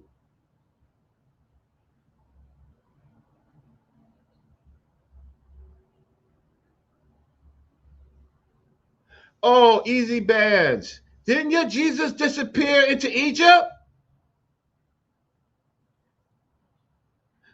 Let me see if you're going to tell the truth. Did he disappear to Egypt?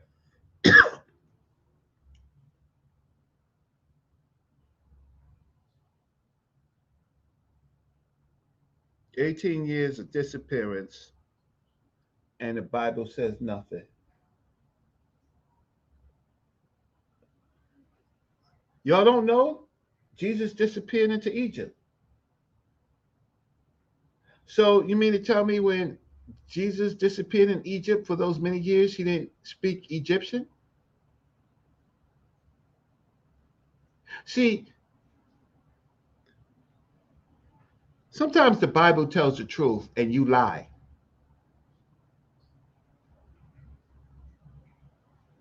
I'm yelling because I'm mad.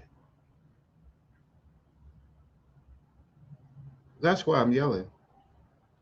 I haven't yelled often, but you didn't say junk mail. Did you answer the question about what Jesus disappeared to? So you mean to tell me, like Moses, who was raised by the Pharaoh, Jesus disappears into Egypt and doesn't come back with Egyptian concepts before his faith is born?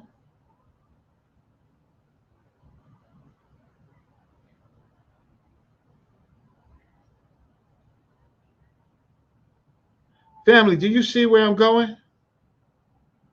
Jesus disappears in Egypt.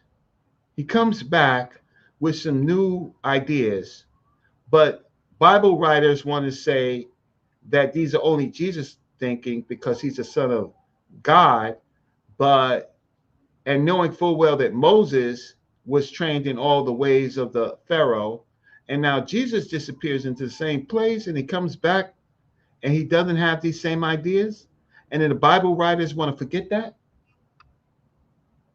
Press 1 if they're done.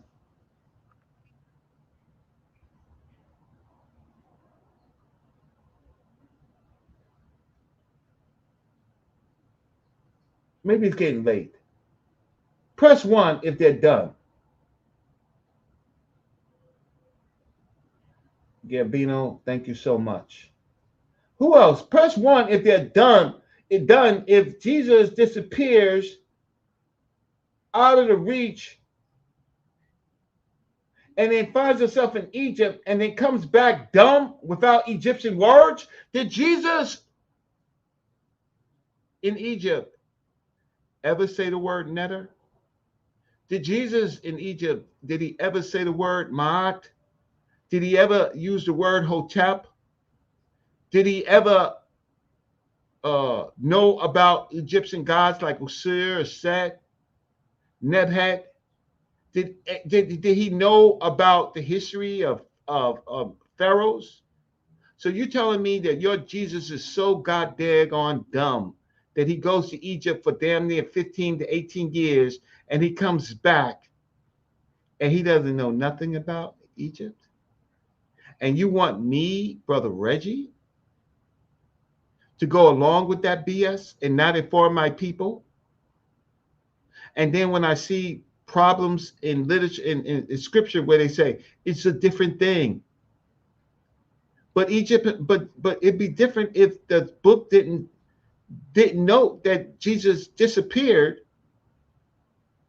into a foreign language, a land. You're telling me that the dumb Jesus didn't speak the language?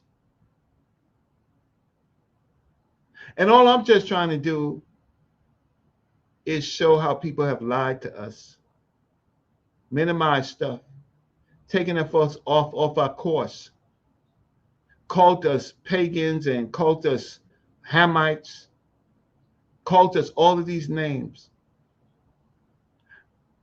I didn't ask to do this, right? I wasn't going to do this. I did Kim on Trial. I didn't want to savage the Christian faith. I just wanted to defend Egypt. Now chickens come home to roost. I didn't want to do this to you. I didn't want to do it to you.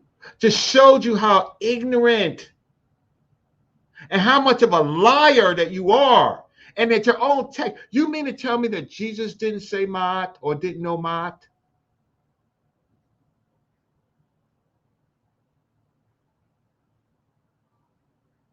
Oh, you're kidding me, right? No, you're not kidding me. You're lying. You're trying to lie to me, right? You're trying to act as if it's ignorant, right?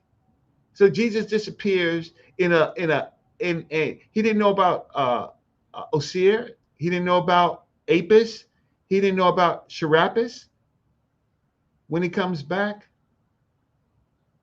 You want us to believe that? A man spends 15 or 18 years of his adult life in a foreign language, and he speaks Aramaic in that language and not the language of the people.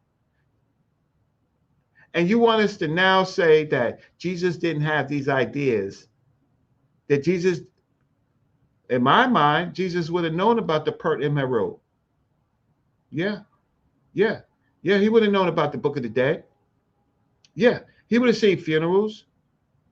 Well, he didn't. Well, he was sniffing flowers.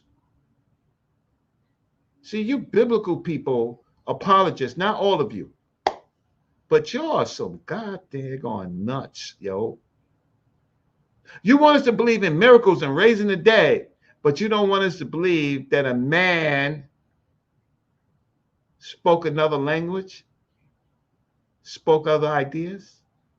And then when I show you Coptic and why Coptic is the best choice, right?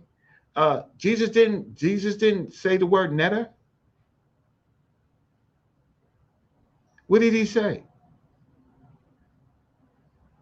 What did he say? Oh, you don't know. But if the man lived 15 years in a foreign language that does this before Christianity, where these concepts are, bet you by golly, he was. See, the Bible has to tell on itself. Now I'm telling on you, false teachers in this community, right?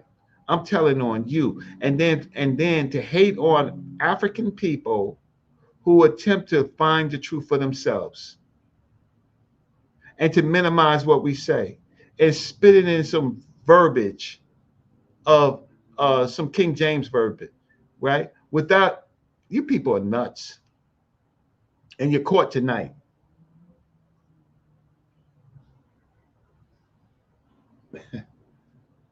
Jesus didn't say Kemet. A third parallel concerns plagues, cosmic danger, and ritualized protection. Revelation describes judgments poured out on earth, cosmic catastrophe, monsters, adversaries, and the need for a faithful endurance. Egyptian funerary texts describe dangerous beings, hostile thresholds, threatening powers, and the need for correct speech and divine aid to pass safely into the blessed existence. These are not superficial resemblances, they are manifestations of a shared apocalyptic funerary logic in which the cosmos is morally structured, danger is real, and divine vindication is necessary. A fourth parallel lies in the fate of the righteous. Revelation culminates in access to the tree of life, the holy city, the divine presence, and exclusion of the wicked. Egyptian funerary texts often envision the justified dead and its entering the blessed realm, receiving sustenance before being vindicated, and living in proximity to the divine order. Again, the theoretical systems differ profoundly, but the imaginative structures of the postmortem reward after successful judgment bears comparison. What I did want to say in this piece, and I wanted to say it orally, is that your Jesus lived in the same land that these things are occurring. So I didn't want to say it in text because you wouldn't get it. So now let me just check because it's getting late, and let me just see. I could do more. I could do more. So my conclusion: this evidence supports a precise but powerful conclusion. Coptic is not the language in which the first Christian Bible was composed, right? Uh, uh, the earliest surviving Christian biblical manuscripts are supposedly Greeks, but Coptic is the earliest attested Egyptian scriptural language of Christianity. Because the earliest surviving Egyptian language witnesses to biblical books or Coptic papyri and codices from late antique Egypt, right? That conclusion is historically responsible and still highly significant. My problem is in my first thing that I pretty much have to say that according to the Bible, the biblical manuscripts are Greek. What my point is that we don't have the autographs. We only have the story. So the story of Paul lines up with being Greek. So I cannot separate that. And we're largely talking about Paul. I can't separate that he did not speak Greek or that he did not write in Greek because that's what the text says if I was to believe in the text. But the problem is the evidence finds itself in Egypt in Coptic. The manuscript record demonstrates the Egyptian Christians transmitted Deuteronomy, Jonah, Acts, Revelation, 1 John, Philemon, Matthew, Romans, Corinthians, Titus, Psalms, John, and Genesis in Coptic at a relatively early date. The lexical record shows that Coptic word for God, Nut, continues ancient Egyptian neter. The conceptual record shows that Christian scripture in Egypt, sorry about my repeating, I was cutting and pasting for this show, entered a world-long shaped metal nature, sacred writing, divine judgment, and post-mortem hope, and that the comparative record shows that Revelation's afterlife imagery can be read fruitfully besides Egyptian funerary literature. A strong formation, therefore, emerges. Coptic scripture is not merely a translation of Christian texts into an Egyptian vernacular. It is the earliest surviving Egyptian language embodying of Christian scripture, and one of the cleanest places where the afterlife of ancient Egypt's sacred language can be observed within Christianity, Voodoo. In essence, Coptic sa.neter is indeed the earliest attested Egyptian scriptural language of the Christian tradition.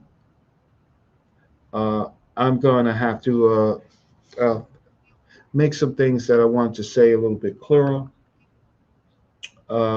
Let's see who's still in the chat. Lions, thank you so much. So now I'm going to play some music. I'm going to come back. I'm going to give you an opportunity to come on to the show. I'm going to talk about the subject of the show, and if there's places where we have to research, or even if there's places where I'm incorrect, just have to deal with that. I'm not fighting to be correct, by the way, but I need to see if I'm incorrect. I need to see why I'm incorrect. So let me go and put on some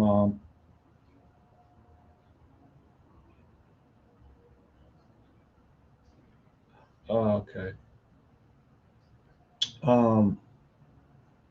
So I got my usuals. Bryant meta-neter is made up. Well, but it corresponds to Coptic. So stuff like that. I'm not dealing with that. You want to believe that it's made up, you'll be laughed out of most universities. So let me go put on this music. In the meantime, I want to thank everybody for the donations. I have about 5 donations now, so I appreciate that. Let's just see. I'll put my somebody put up sa.neter's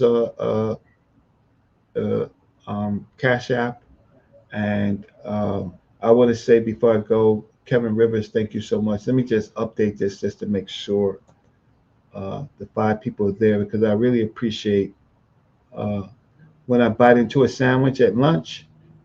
I really appreciate that. Okay, so I do have some more. Jerome, thank you so much. And Kevin Rivers, thank you so much. Adrian, my brother Adrian, thank you so much. Dactylology, thank you so much. Nana Asado, thank you so much. So there you go for the show. 6 Cash Apps. I'm not going to say if I deserve more, but I do think that I have helped our community. I do think I have helped our community now unpack the fact that they have been trying to deceive us. They want to talk about the Bible is not Egyptian. It's so different, but they don't want to talk about Jesus being in Egypt, and they don't want to talk about Moses being in Egypt. But why are they both in Egypt? What did they learn? Right? What did they learn? So to say that you've been in Egypt for 15 years and you never said neter, and you never said ma'at, and you don't know what the Purdah Meru is, Jesus, then you are, where were you? What were you doing? It's not Egyptian. Okay. So there you go. Support your brother Reggie. I'm going to play some music for my brothers stuck in religion. We need a new song for my brothers lying about their religion. I'll play some of the hits, and let me get some water, and I'll come back. For my brothers.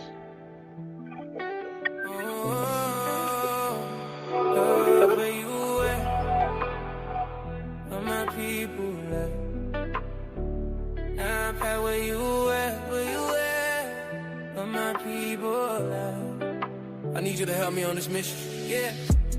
This is for my brothers trapped in religion. Open up your eyes, break out of the prison. This is for my brothers trapped in religion. sa.neter be the truth, you know he's on a mission. It's sad to see my brothers also lost. It's sad to see you believing things is false. It's sad to see you believe in Jesus, or your logic breaks apart in 1,000 pieces. God killer, not gonna let that slide. You drowning in a myth, you had nowhere to hide. The HOK is the toughest environment. While we trade blind faith for mental empowerment, I believe in scriptures for your mind, this is the key. It's time to unlearn everything you believe. The house of consciousness, start looking within. That's where the real liberation begins. Oh, is this for my brothers trapped in religion? Open up your eyes, break out of that prison. Is this for my brother trapped in religion? sa.neter be the truth, you know he's on a mission. The HOK is more than just a place. It's a tough environment where you check your faith. Bomb squad and pseudo killers who check your sources. Don't come in front cause you will live for losses. The Bible written to break your spirit, built to keep you low, feeding you metaphors, stopping your growth.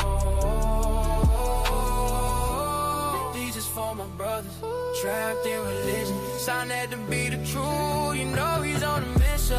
Sad to see my brothers all so lost. It's sad to see you believe in things that's false. It's sad to see you believe in Jesus, while your logic breaks apart in 1,000 pieces.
I need you to help me on this mission. Yeah. This is for my brothers trapped in religion. Open up your eyes, break out of the prison.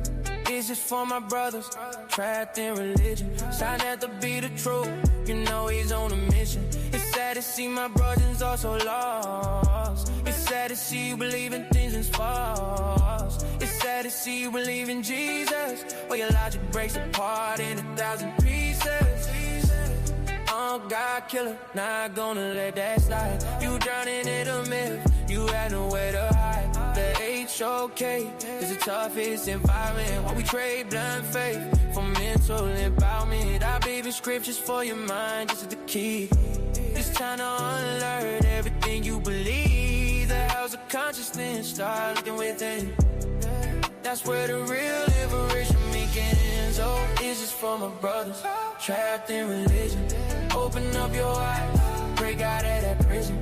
This is for my brother trapped in religion. sa.neter be the truth, you know he's on a mission. The HOK is more than just a place. It's a tough environment where you check your faith. Bomb squad and pseudo killers who check your sources. Don't come in front cause you will live for losses. The Bible written to break your spirit, built to keep you low, feeding you metaphors,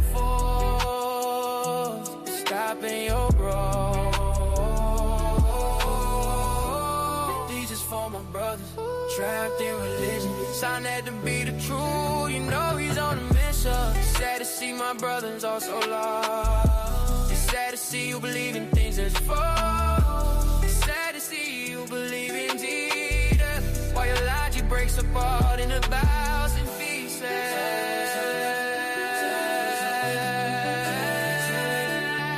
Don't stop, don't give up on us. Please, sa.neter, sa.neter, sa.neter, sa.neter. Don't stop, don't give up on us. Don't stop.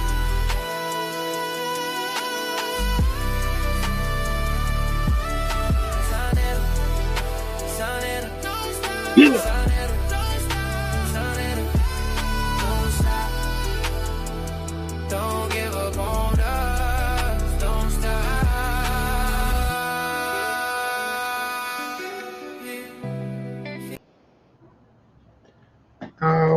Welcome. My brother Asan Ka, peace to you. Omar Muhammad, let's see how this goes. My brother Kim Netter, peace to you. Ben Eden, how are you? Where's Kufu? Where's my Rakufu today? King J, peace to you. He's down there. Peace, brother Reggie. So, Can Ben Eden, can you show your face? Can everybody see their face for a quick second, just to make sure that I don't have any surprises?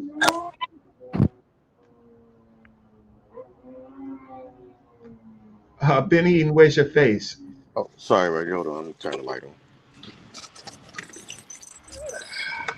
Sorry. For the late night session, Reggie, we all laying in bed. That's all I need. That's all I need.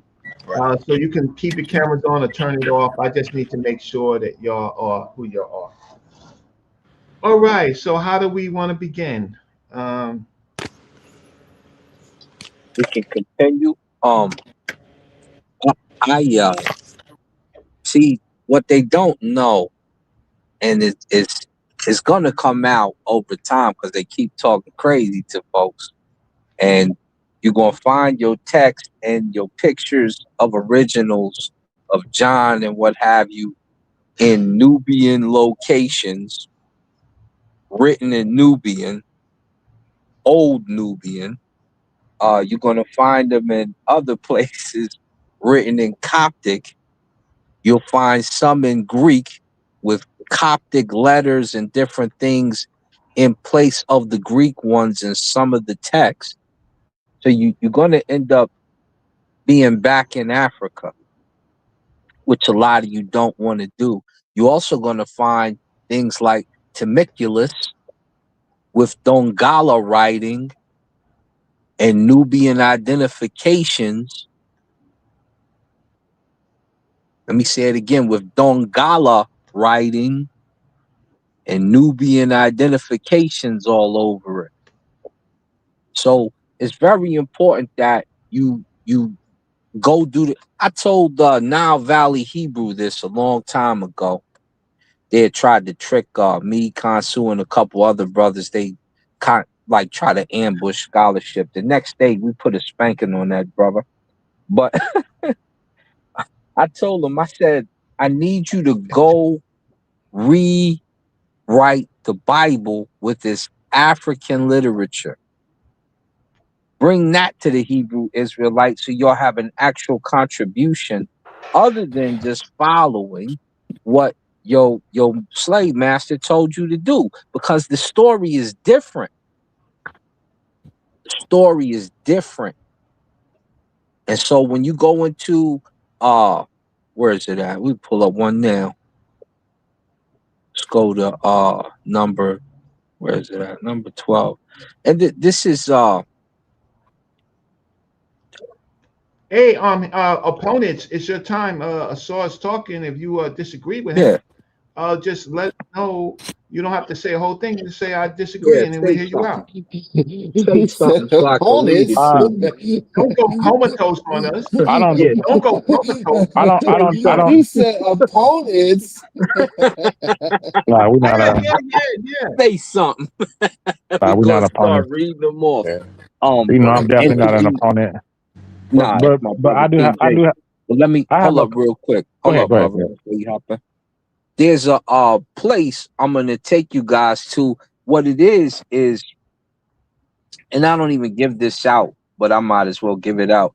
This is like the TLA for the Nubian and Coptic and Greek Christian text. So y'all don't even have this. And it ain't on YouTube like that. You ain't gonna find nobody talking about it. We're gonna give it to y'all before y'all go. Matter of fact, type it in real quick for those who. This is the database of the medieval Nubian text and Christian Nubia. I'm gonna spell it out. You're gonna be the only ones with this, aside from myself and those who actually do research. Is www.D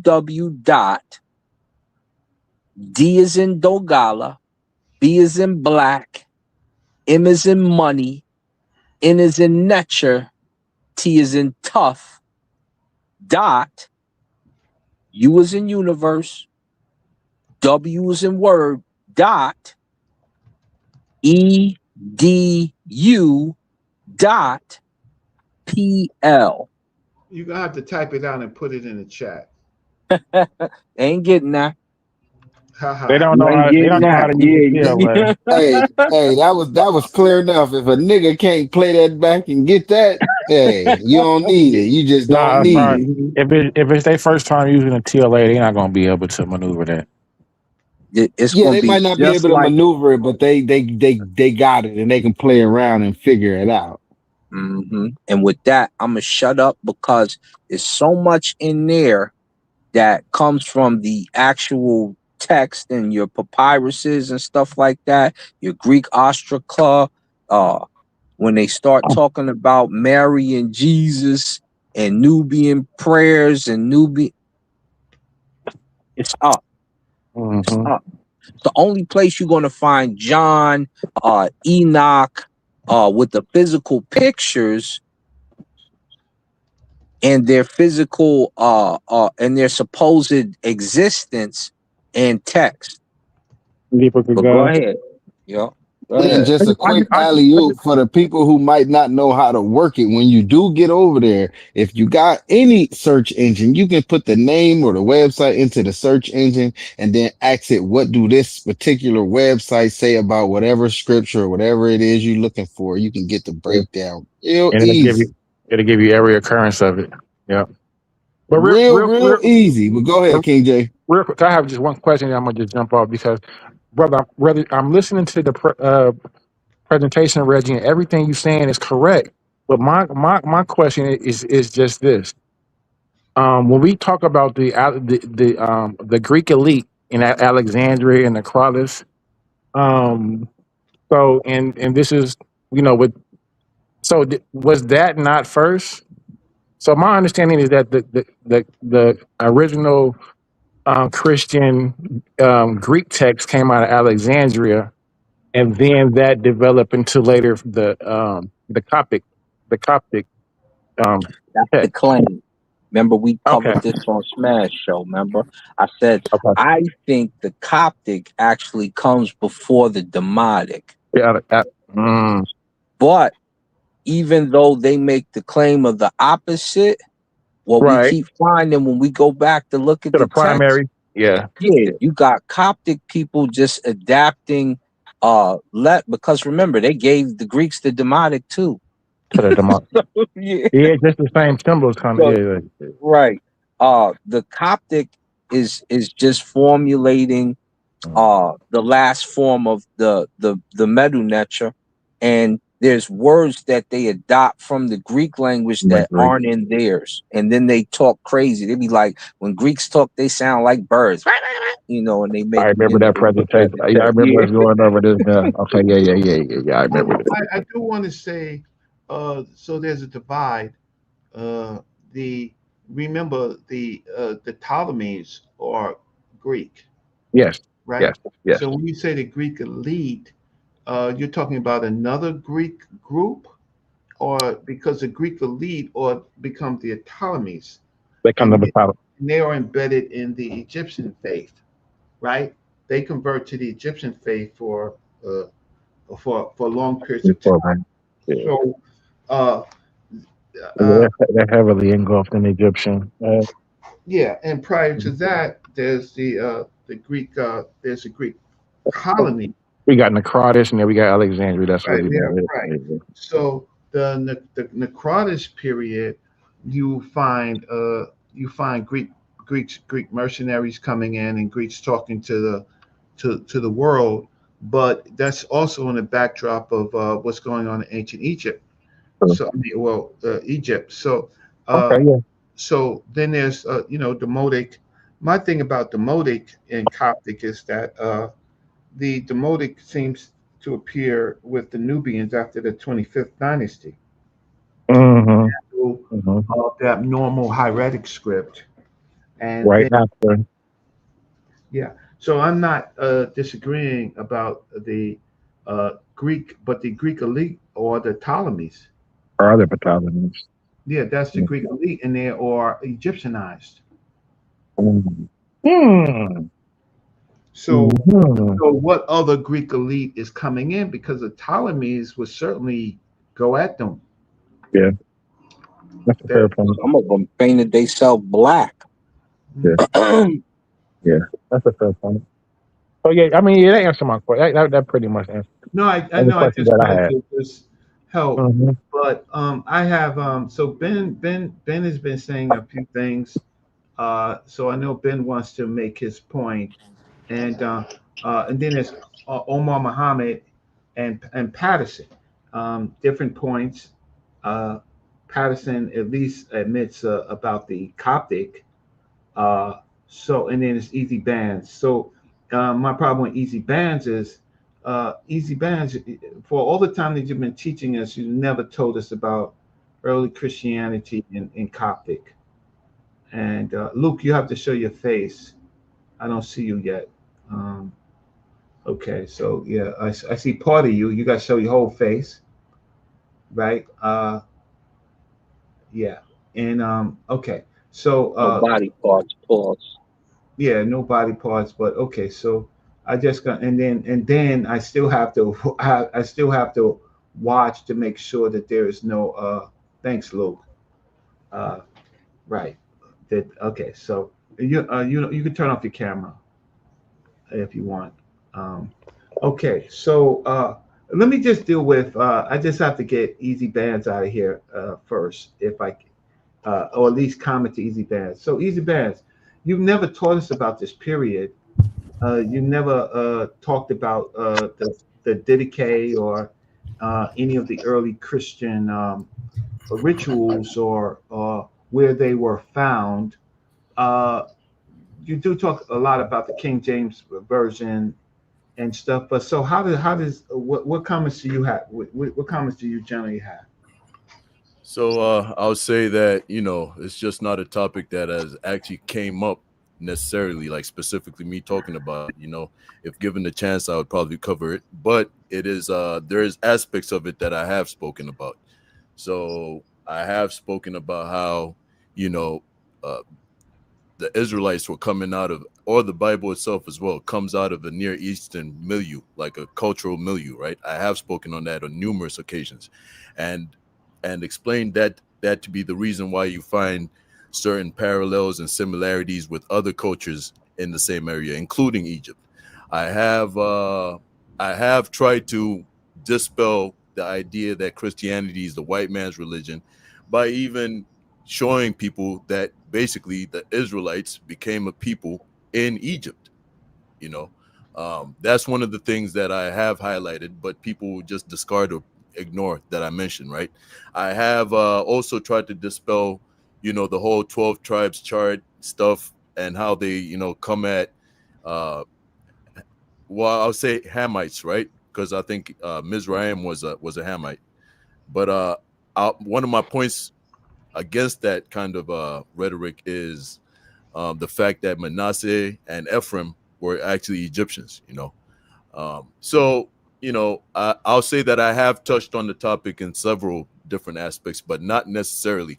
And then also, like, it's not new news. I thought this was well known by everybody. Some of the earliest manuscripts of the Bible were written in Egyptian or found in Egypt. That's something that I thought was mainstream and already talked about. I'm pretty sure, I think it was is it Dr. Ben who spoke about that a long time ago? So that's something that I thought the community was already aware of, and I'm surprised why people keep saying that it's the white man's religion. So if anything, you're proving that it's not the white man's religion today. So I'll give you that. But then a lot of the conclusions that you're making with the evidence you're coming with is false. Right? You're coming with some evidence, but then the conclusions you're making with that evidence is false. Well, it's the King James that's the white man. Say, do you mind if I start this? So, Yeah. brother, you didn't speak anything about the Didache. The Didache is the rituals that the rituals that you learn to do in Christianity from the apostles. So you totally just spoke around that whole topic, and no one would know that because you haven't heard anybody speaking on those things. When we tell you things like Firminicus gets his information because he used to be a Shimsu or a pagan, as you guys say, and he tells you that your water rituals and other rituals you take come from ancient Egypt, and then you take them as your own and say, oh, you guys never had these. That's what we're talking about. So talking about the scripts has nothing to do with the practices that we're talking about you should have spoken upon, your rituals. So when were So you what do you speaking what's your about the point? rituals? That's what Right now, Saber right? Reggie asked you about. Okay, so what's your point? Just get to some like main points, because Well, my you're all over point the was place. very simple. You never spoke on what he asked you about. He said, why didn't you talk about the Didache? You talked about, well, I thought it was common knowledge, and I've been talking in the Christian No, text but the so you question didn't hear is what I the said. Didache, which is the ritual. So you're not listening to him, and now you're not listening to me. Yeah, I'm not. When did you? I'm not listening to you because you've already We said could your piece. tell because you I'm not don't listening anymore. comprehend. So listen. So why don't you try listening? All right, because you don't comprehend. Well, we need you to speak on it. So You before really don't you ask comprehend us to nothing, listen, because we need you to show and prove. I literally just spoke my piece, and I said, look, I haven't had the opportunity to touch on the subject specifically, but what I did say is that I have touched on certain areas that does show a relationship with Egypt, including Why are you showing that talking about there's the a relationship with Egypt when we're talking about the hold on rituals? and listen hold on and listen. All right, including the fact that they come from a similar or the same cultural milieu, the same region, and that's why you find similarities, parallels, and things like that in their texts, in their political systems, in their laws, etc., like that. I have spoken about that, and that covers some aspects of the Didache, doesn't it? The apostles' rituals shown to the people how to practice Christianity. Yeah. So listen. So when did you speak on those? So hold When on. did So you speak on those? no, I didn't speak on the Didache itself, but I'm telling you that Okay, I then. spoke in general. Hold on, brother. It's going over your head because you're not listening. You see, you come here projecting what you're guilty of. All right. So listen, I basically showed you and Reggie just now that I have spoken on certain aspects to do with Egypt and the relationship that it has with the biblical text, including the fact that they're from the same region, the same cultural milieu. That's why you will find similarities and parallels. So if you look into the Didache right now and you find some similarities here, some parallels here and there, that's the reason behind it. It's not that it's an Egyptian text or it's copied from the Egyptians, as this is the conclusion that Reggie's trying to come up with, which is not supported by any of the scholars that he's quoting right now. So let me help you out a little bit. So all right. So do this. Because you kind of filibustering. So do this. No. Do this for me. You said you spoke on. You asked me a question. Let me ask you a question. Show me one mainstream scholar that says that the Bible or biblical text was copied from Egypt. Giocala and G.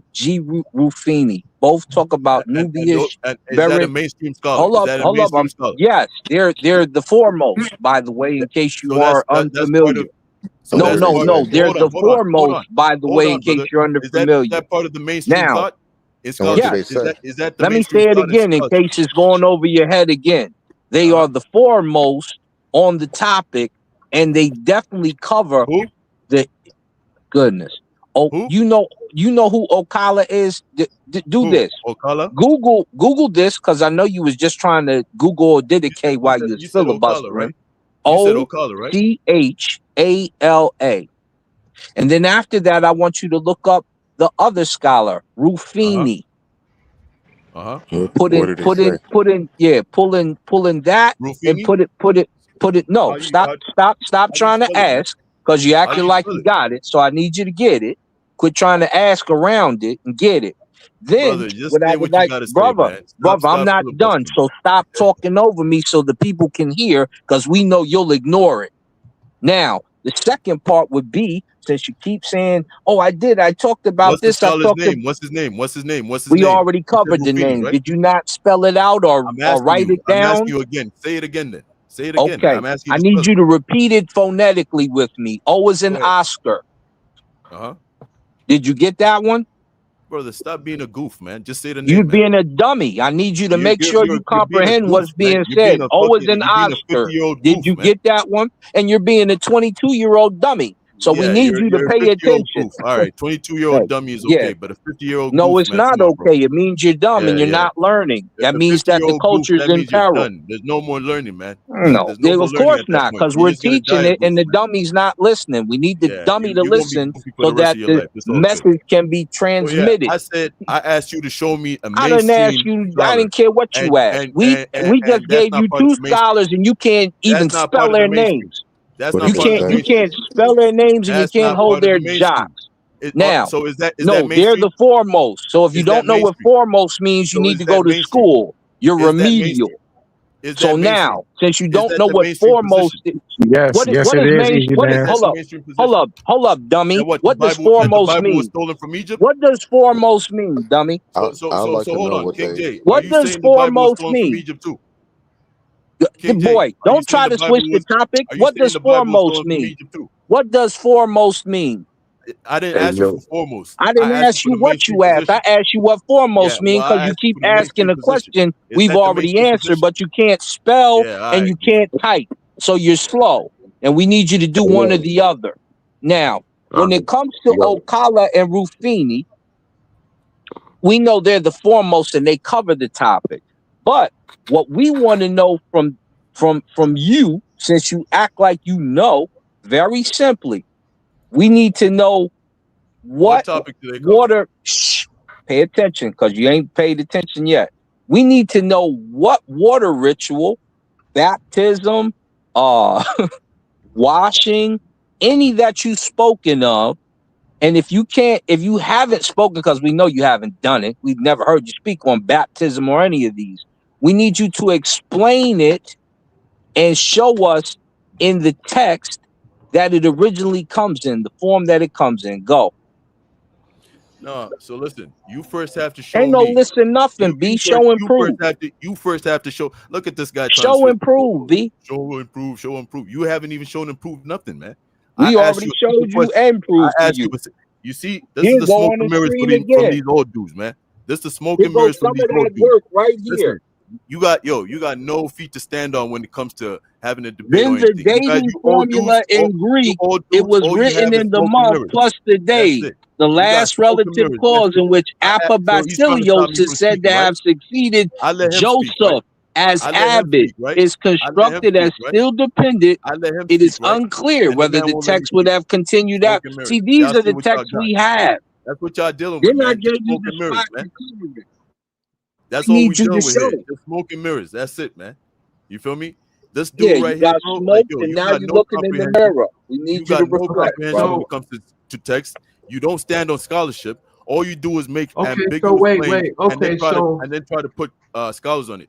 I asked right now. Show me, is there a mainstream? What's the mainstream position on whether the Bible or biblical texts are stolen from We Egypt? ignoring that What's question. the mainstream position on that? no critical scholars. We ignoring that. He Thank don't you. understand what's going on. What's the mainstream position on that? No critical scholars. Wait. So let's just do this. Okay. There's no long unanimous list of Egyptian first dedicated scholars, but there are identifiable mainstream voices and surveys that treat Egypt as a serious compositional candidate and explicitly acknowledge that some scholars argue for an Egyptian origin. You can name these and quote them. Bratton, the two ways in the Egyptian mythology, right? So we're just bringing in the sources. Britannica and Standard Reference Orientation. Encyclopedia Britannica describes the Didache as probably written in Egypt or Syria in the 2nd century, putting Egypt up front as one of the main candidates.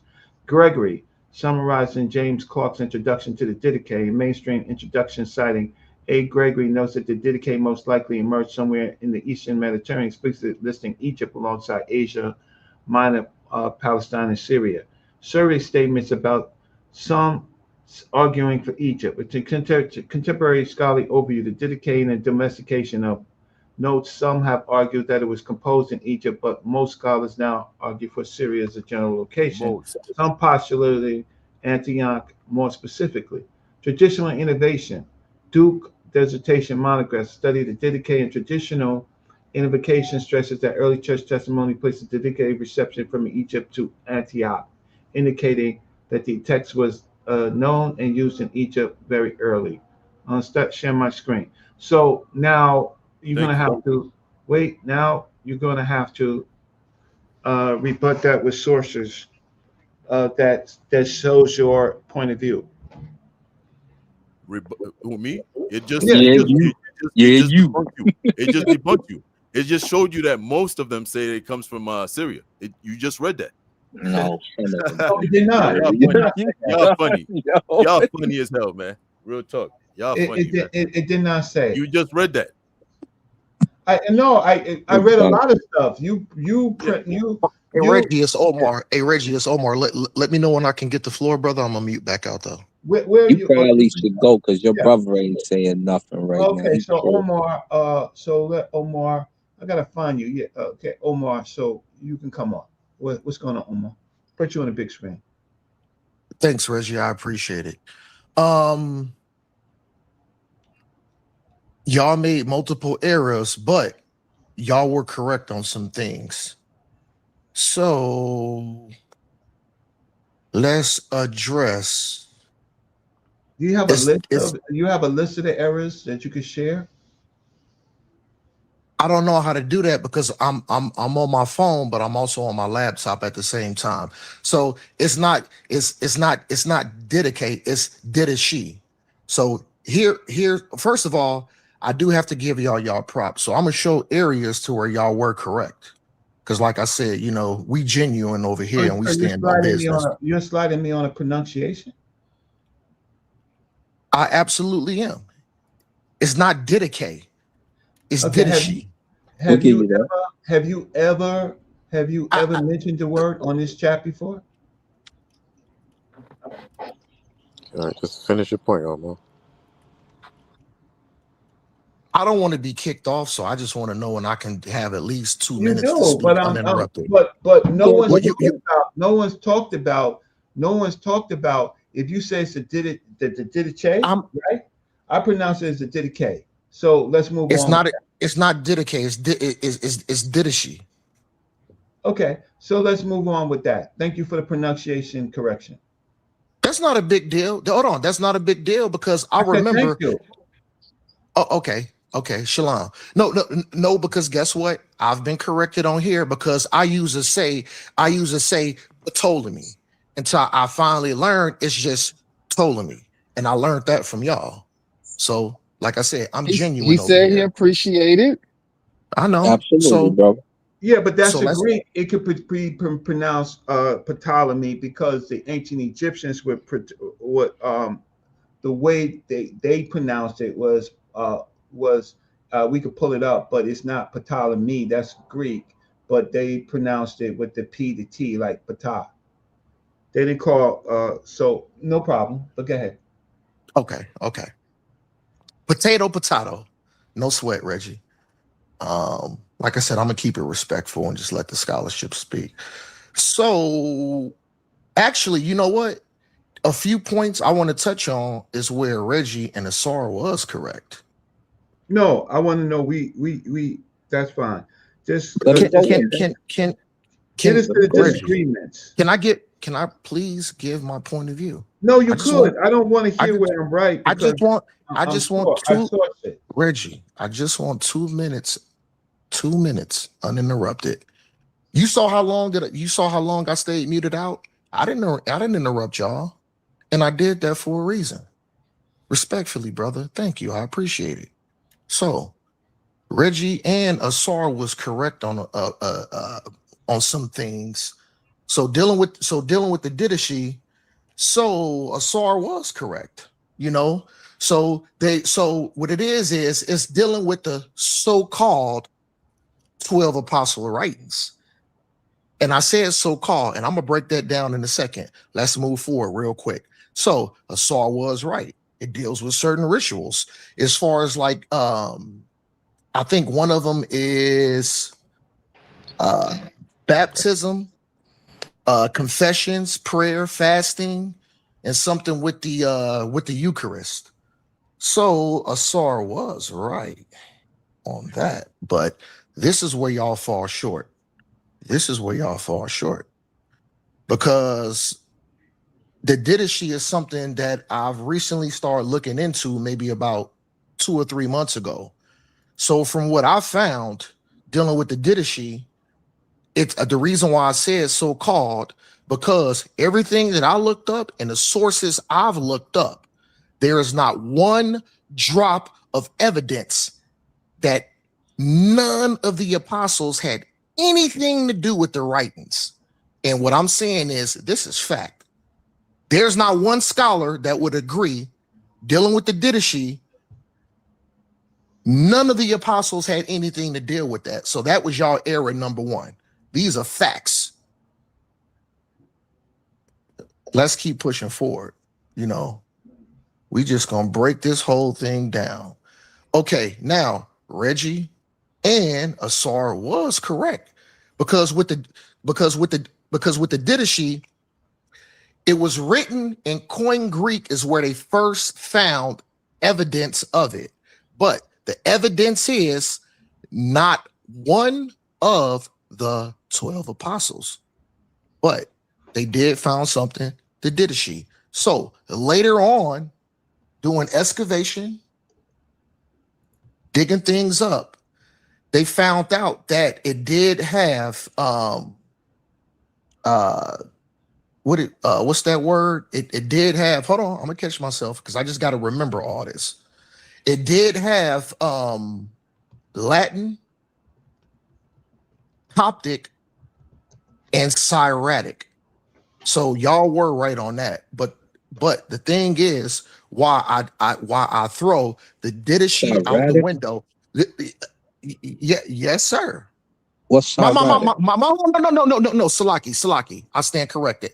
Not hieratic, but it start with an S. What is it? Syriac or something like that? Sahidic. You thinking it's Sahidic? Okay. Sahidic? No. Syriac or it started with an S. Like I said, I did study on this a few months ago, so I may be off on things, but what I'm saying, go back like and y'all can check it. I like that. No, I think it's like SYR. Syriac. Like the Syriac or the Sahidic? The Syriac or something like that. But I don't want to harp too long on that. So y'all were correct. I know the Sahidic is the Coptic. Well, no. So the Syriac might be dealing with. All right. No, I'm just trying to clarify. So Yeah. I'm giving y'all flowers, because on that point you was correct, because they discovered some of these writings in Koine Greek, but then during excavations and later studying those, they found it in origins of Latin. I think it's like an Ethiopic, Coptic, and that I forgot how to pronounce that, man. It's SY something, but I don't want to harp on that. But like I said, this Sahidic right here. Let me know if you see it. It's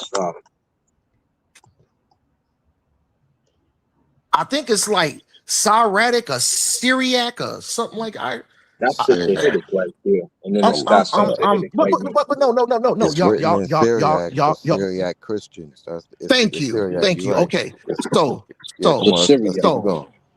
thank you. Like I said, I don't want to take away from my bill. So those are areas that Reggie and Asar was correct. But like I said, this is where this whole argument just falls apart because, like I said, there is not one scholar. There is no evidence. None of the 12 apostles had anything to do with those writings. And I guarantee you can't pull one source that even says the 12 apostles, let alone it would have to name at least one of them. It would have to name. Listen, let me let you look at this again, off, man. I think we agree with you, brother. Please, no. I just want you to look at this before you make that statement. I'm almost done. I'm Yeah, almost done. I just want And you to then look I'll at this mute out. before you make that statement. I don't want you to, because Boston, page 74, Prince the Hold on, is this the Saw? This a Saw? Yeah, they got it right here. Oh, go ahead, brother. Go ahead, Salaki. Go ahead, brother. My bad. Go ahead, So, brother. You cool. I just want to make sure you don't get the. So it says this. It says, and I'll let y'all see it real quick. This is number 7, right? This is in Sahidic. So it says, Boston, page 74. And this is just to add to your bill because we're not seeing it though. If you're supposed to be seeing it, I can't share it, but can you see? Okay, now? you good thing. I can't see nothing, Asar. Omar, the only one on the screen. Oh, yeah, Reggie, you can take me off the screen so Asar can share whatever he got to share. I want y'all to be able to see it, right? So Boston, page 74, the Pinto, and this is written in black. They talk about how they found it engraved and plastered surface as the Penti are non-funerary in nature. It would seem that indeed the date of the birthday of a Moses the Younger is recorded in the date 1 through 5. Note the spelling, and they show how it's spelled in the Sahidic Coptic. 13 Sahidic, and compare this one in number 17, which if you read the number 17, the invocation mentions Appa Enoch and Appa Jeremiah. So you got some of them there, plus you have Moses, and they're saying he's born on the 13th. This is in Boston's, if you go to his page 74, and if you go to the physical place where the inscription is at. So that's one of the primaries, but I'm not actually showing the physical primary. This is just from the research. Okay, so I appreciate you showing that, Asar, but there's 2 things I want to ask you. So first of all, I need to know what you just pulled up. I need to know that direct source. Number 2, I need, because I listen in detail. Before he pulls it up, wait, go ahead, Reggie. Sorry. Go ahead, Reggie. I'm sorry. Before he hosts the show, I just want to give the people a little history, and I was almost done though. No, I was going to be done in 10 seconds. But go ahead, Reggie. Okay. No. If you're going to be done, go ahead. No. 10 seconds. So 2 things to Asar real quick. I want to know that direct source, and then I listened to you carefully. You said dealing with the Didashi, that you specifically mentioned the 12 apostles. So I need to see the source, and then I need to see you pull back up what you pulled up, and I want to see not Moses. I want to see one of the 12 apostles having to do something with writing that. I'm done. Right. So you mentioned the 12 apostles. I'm showing their names. I'm assuming. No. You mentioned them first. Well, you mentioned them first, brother. I don't think I mentioned them. But this in here. I think you did, but go ahead, brother. Okay. This one here showed right below it, invoking among others our mother Mary and our father Adam for your singular servants, Papa Mena. Asar, we don't see it on the screen, brother. Yo, Asar, my bad, brother.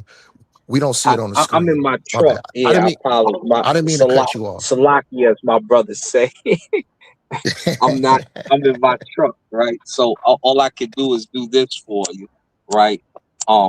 Because Now this I mess book with you, here, Asar. It's no sweat, brother. you know your family. It's I nothing. mess with you, man. Yeah, you a good brother, man. No sweat, man. But go ahead, brother. This is Christian inscriptions from Egypt and Nubia. This is an old book I've had for some years. And there's a bunch of them like it. Let me let you see. It'll look like this is very old, the Bulletin of the American Society of Papyrologists. And when you go down, it's going to start to get, there it is right there. There's your title. Christian inscriptions from Egypt and Nubia. Alan Delattre, University Libre de Bruxelles, so Brussels. Jitsi Dijkstra, she's from Ottawa.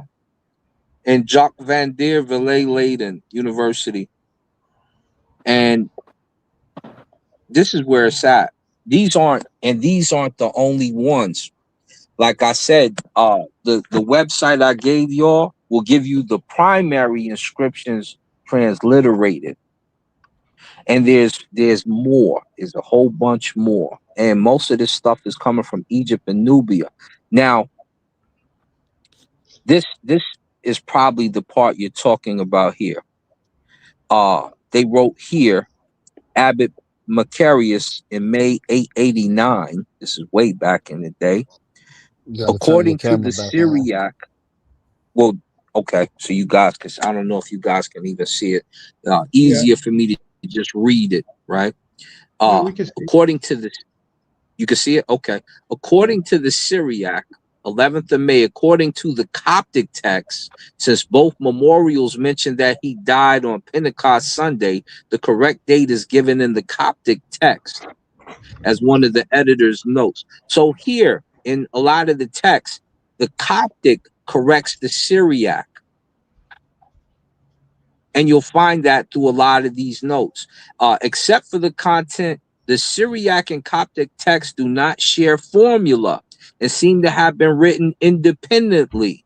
But parallels for two of the formula used in the Coptic text can be found in a Coptic and Syriac colophon or manuscript from Deir el-Surian.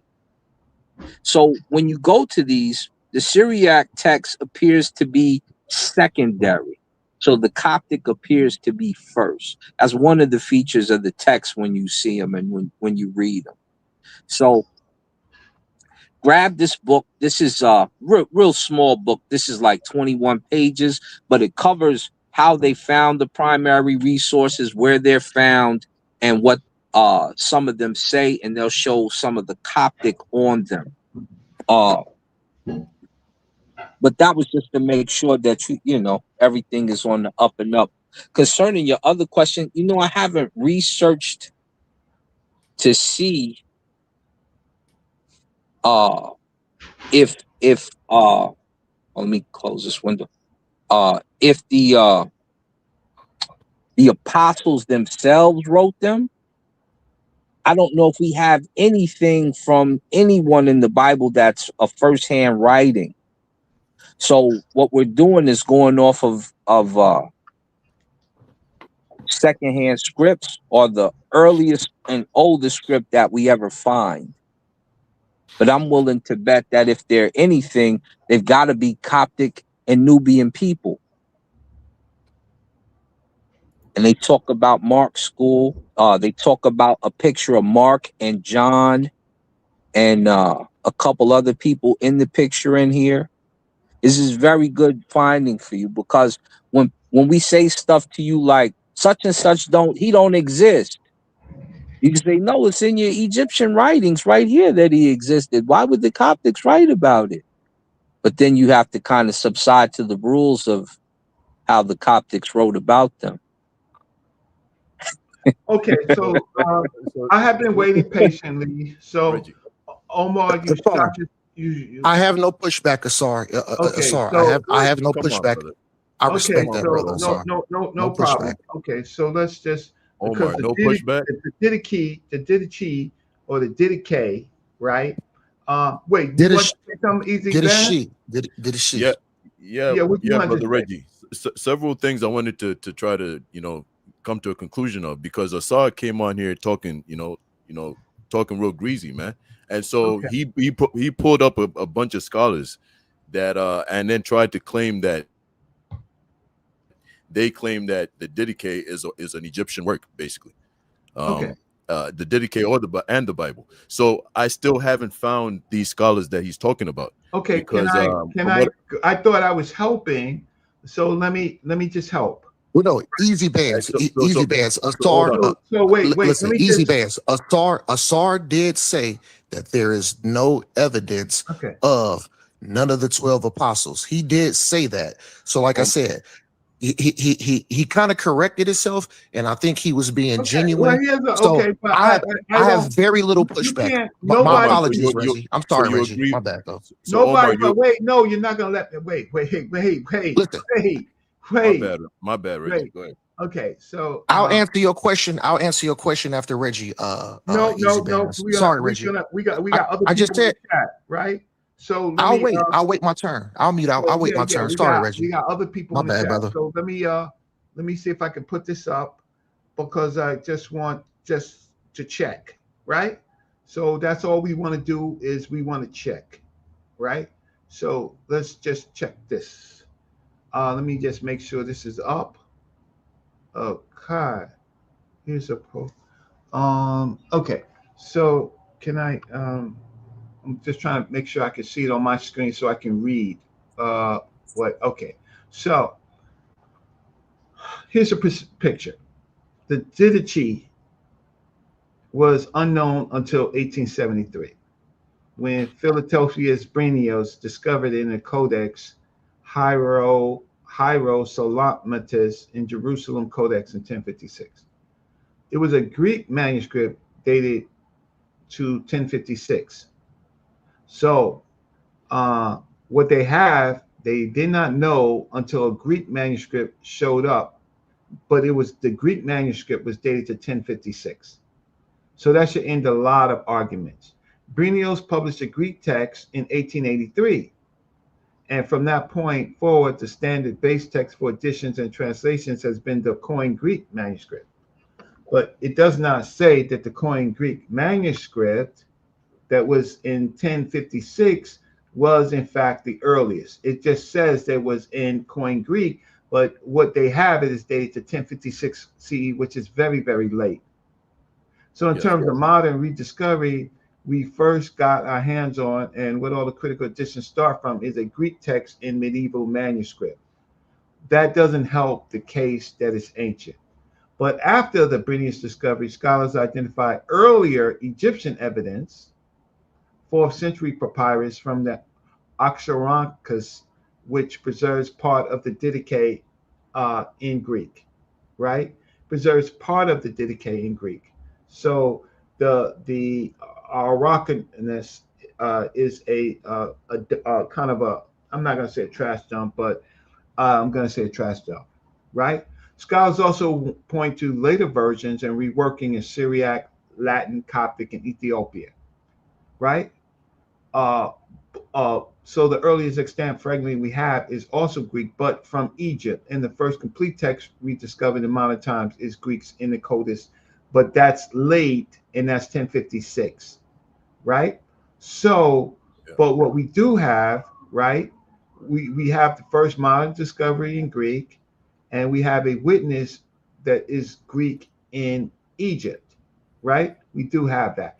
But what we also have to deal with is scholars looking at the fact that what scholars actually have to say about it and possibly be written in Egypt, written in Coptic. So we have that. So I would say that we have much more to look in it because other scholars say that this document itself, right, conveniently looks at the Egyptian two ways in Egyptian mythology, right? And so you can't separate that out, right?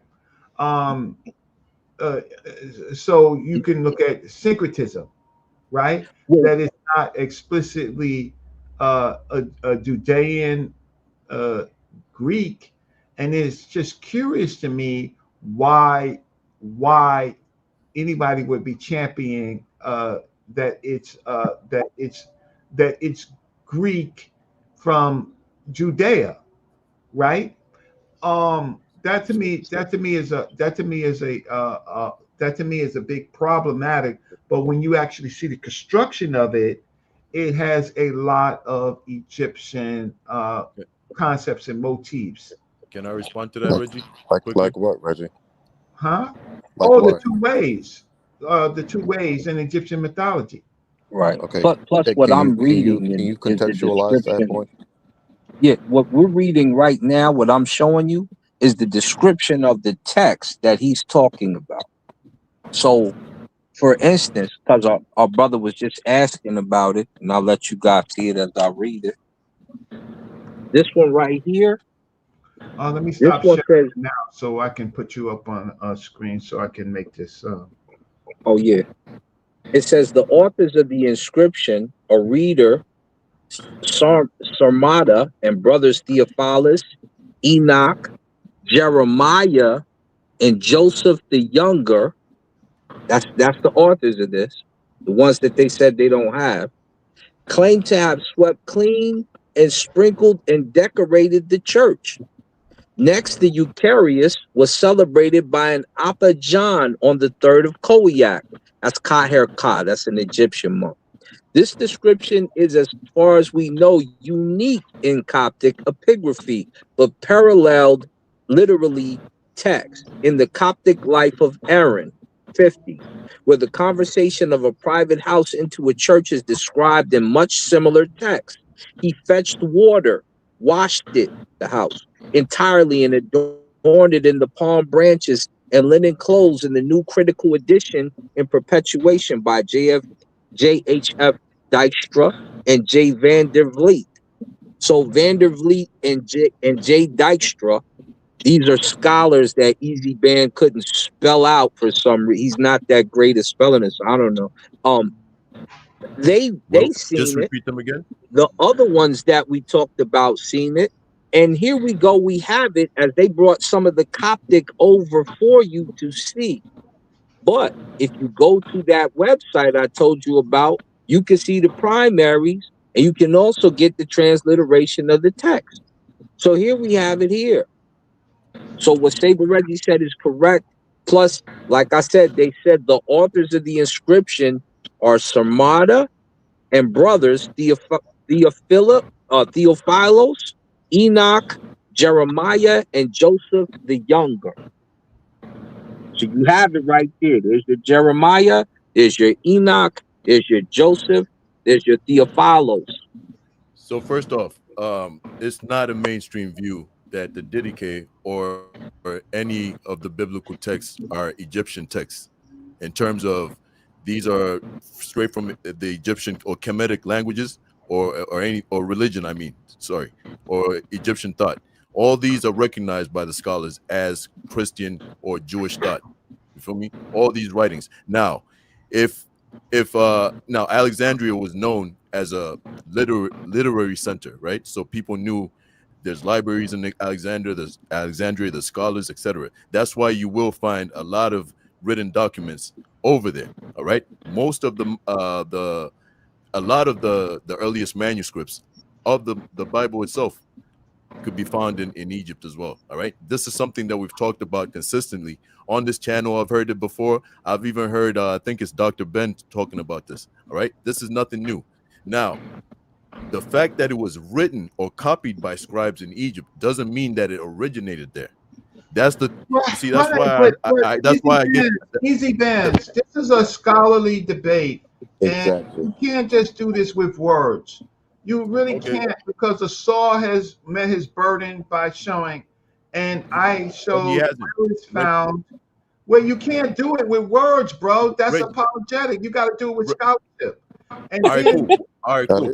I'll do it with scholarship. All right, I'll show you the scholarship. But let me just make a point that hold on. Asar hasn't backed up anything he said, man. Wait. You can't. First of all, I don't know. You said that you knew about the Didache. right?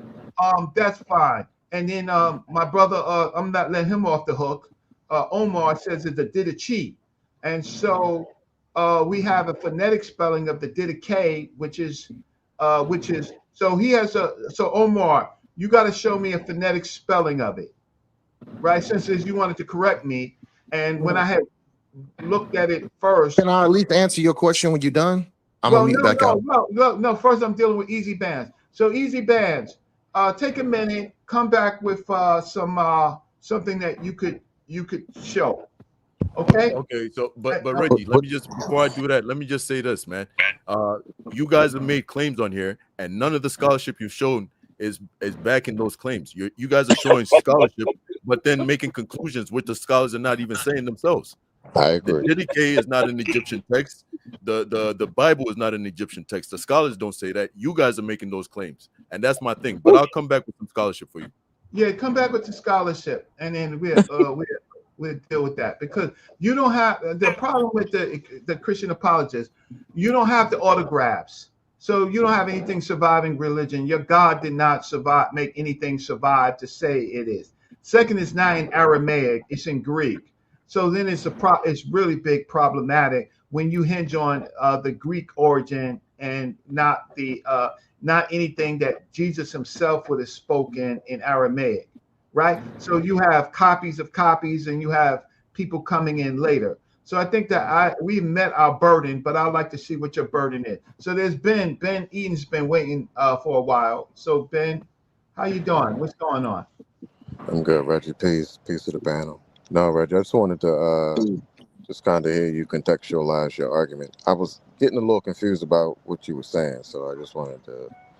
Okay, what part of the argument? The argument that the first transmissions of the text to a populist group is Egypt, not in Judea and not in Syria. So the writers of the Bible are writing with an Egyptian background using Egyptian words, Coptic Egyptian words. Okay, when you for a say better right, understanding, you saying writers of the Bible or ejected a Greek. translators? I'm talking to only Ben Eden right now. Reggie, when you say writers, are you referring to the authors or the later translators of the text? Right. So we have no autographs. I understand. So all we can deal with is fragments and papyrus that are dated to at least that period, right? That's all we have. Anybody can say anything, but this is but based on the evidence, and then we have these huge similarities as it relates in language to ancient Egyptian or through Coptic, and then we have textual connections, and then we have this whole issue that we don't know how long Jesus was in Egypt, but if he was in Egypt for any long period of time, he would have came back with teachings, a brain full of another text. But what we do have is later writers writing it. So even the gospel writers, they don't know Jesus's whole life. They only know the 3 years that they was walking up and down the sands with I'm not going to say sands, but walking up in Jerusalem.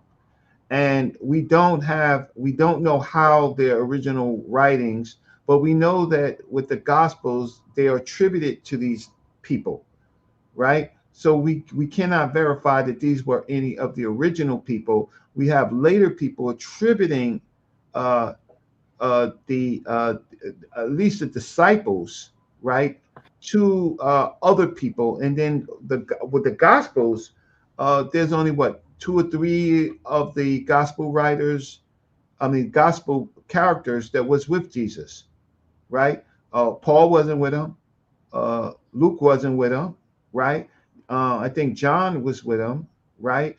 And I think there's another other one. So what we have is later people as so-called witnesses, right? But those witnesses are attributed later to these particular characters. But I'm not saying that Christianity. I'm saying that Christianity.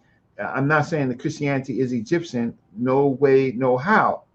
But I'm saying that the best vehicle for its transmission was in Egypt using Egyptian words, and that's where we find the earliest almost all the papyruses. The activity is in Egypt, not in Judea, not in other places until much later. Oh, So Reggie, if that's what you're saying, then now you've clarified it, because it didn't sound like that. It sounded like you're saying that it's an Egyptian text or it's something like that. But you're basically saying that it was basically scribed or copied by scribes in Egypt. That's all, right? yeah, generally, but so Yeah. the fragments that become the Bible, right, is used is you cannot separate the culture of ancient Egypt from that textual document. You can't make it a Judean. You can't make it a Judean document. So then it goes to whether or not it was copied or was written, right, or it was added to, or it was how can I say I don't want to say fantasize, you get mad, but No. We'll help them out. Let's go a little further. Yeah, Let's go further. Let's go to Nubia. Let's find out where it really comes from, right? Let's go to Nubia real quick. So Nubia, the cryptogram and Nubian inscriptions, the Sakos. I gotta put you on the I'm being nice. Man, we got to do it. So a variant of the cryptogram Kemet, they spell it with the X, cryptogram Maquette as a variant, an image in Christian Nubia, in a Latjar G. Okala and J. van der Vliet. Nubian Voices 2, New Texts and Studies on Christian Nubian Culture. This is in Warsaw. This was done in 2015. You guys, write this stuff down. Write this. I don't usually bring these out. I don't show these. This discusses the remarkable phenomenon of the cryptogram.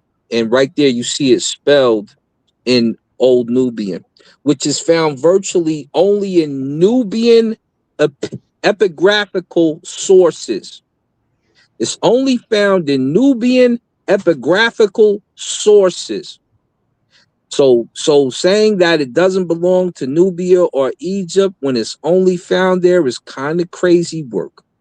The author provides a list of 12 attestations, adding 3 new occurrences, one on a clay stamp from Sai, 2 on pot shards from Qasr el-Wiz, and he accepts that that particular word could have functioned as a variant of its meaning of, and you see the different Coptic words. Let's see what it says in English. Mary gives birth to Christ, but at the same time opens up the possibility that it was interpreted as Michael, Christ, Gabriel, with Christ in central position between the archangels as in wall paintings.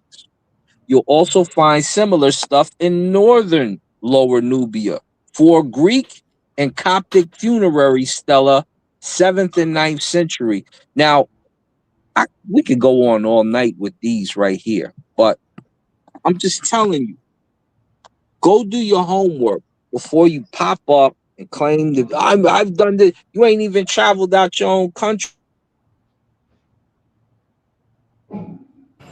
Hey, do y'all mind if I go right quick? It's Omar. I just want to go right quick.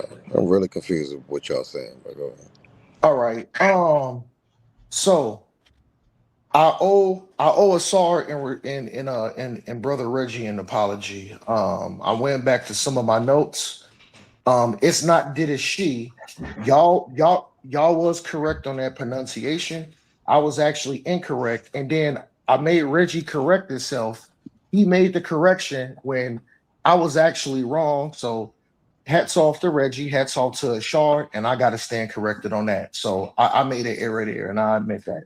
Y'all see how easy that? Y'all see how easy that is? Yeah, because if I thought based on what you were saying correctly, you was right. You was right, Reggie. You was right. I said I was okay. wrong. I stand corrected in my pronunciation. But No, and that's why I said my apologies, because you stood corrected, and I was actually incorrect. So you and the SAR was correct. So I just want to go back and correct myself. It is going to my notes. It is did a K. So my apologies for that. So I have to stand corrected, and I apologize to Shaw and Reggie. But No problem. No problem. I do want to touch on something right quick, because Reggie, when you first opened the panel, you said that Christ spent 15 to 18 years in Kemet. Everybody heard that. And then 3 minutes ago, you just said that there is no evidence of a time frame that Christ spent in Kemet. But like I said, when you first opened the panel, everybody heard it. You specifically said 15 to 18 years. I put that in my notes. And 3 minutes ago, you said that there is no evidence of a time frame that Christ spent in Kemet. Let's move forward. No, stop right there. Just stop right there. Okay. Go ahead, brother. Go ahead, so brother. The problem is what was Jesus doing from the time his early life until he started teaching? So he started teaching at age 30? Let's say 29. Right? So where was he all the time? Omar, where was he? I'm not saying he was in Egypt all that time, but where the hell was Jesus? Hey, yo, what's going on? Hold on. Can I answer Reggie's question? Yeah, go ahead. Yeah, because it's getting too stretchy. I know. Who's speaking now? That's No, it was somebody else. Oh, Patterson. Okay. Hey, Salaki, brother. I just want to make. I apologize, brother Patterson. I just want to make one point, and then I'll mute out for a good maybe 15, 20 minutes. I apologize, brother Patterson. I have talked, and I noticed there's a couple of brothers that didn't have a chance to speak. So Salaki, my apologies. What's Salaki mean? It means pardon, or excuse me, or sorry. That's what that language? In Hebrew. Reggie, I don't want to stretch the conversation out. I want to deal. No, I keep hearing Salaki. Basically, it means like I'm sorry, or like my bad. No, I got it when Patterson told me, I think. But go ahead. Let's move forward right quick, because another thing you said, because I don't think you know scripture. So the thing is, you said, when did Christ first start teaching? So I don't know if the other brothers can vouch for me. Remember when Christ was a kid, when Joseph and Mary couldn't find him. They looking all over the place. Last place they checked, where was Christ at as a kid? He was in the tabernacle. So what did Christ say to his parents? He said, look, y'all should have already known where I was. He said, I stand because he said, I was dealing with my father's business. That's number one. Number two, they was having it was a celebration. I think it was Christ's mother's sister was getting married. And then they was out there drinking wine. And then she was like, oh, there's no more wine. So Mary knew that her son was the Christ. So she asked them, hey, look, we're running out of drink. It was prophesied that you was going to be a wine bibber and you was going to die. You was going to die for your people. She begged him to basically turn water into wine. That's two. So we give it. So I just wanted to bring that up. Christ actually taught when he was a youngin'. But I wanted to make other points, but I'm going to digress.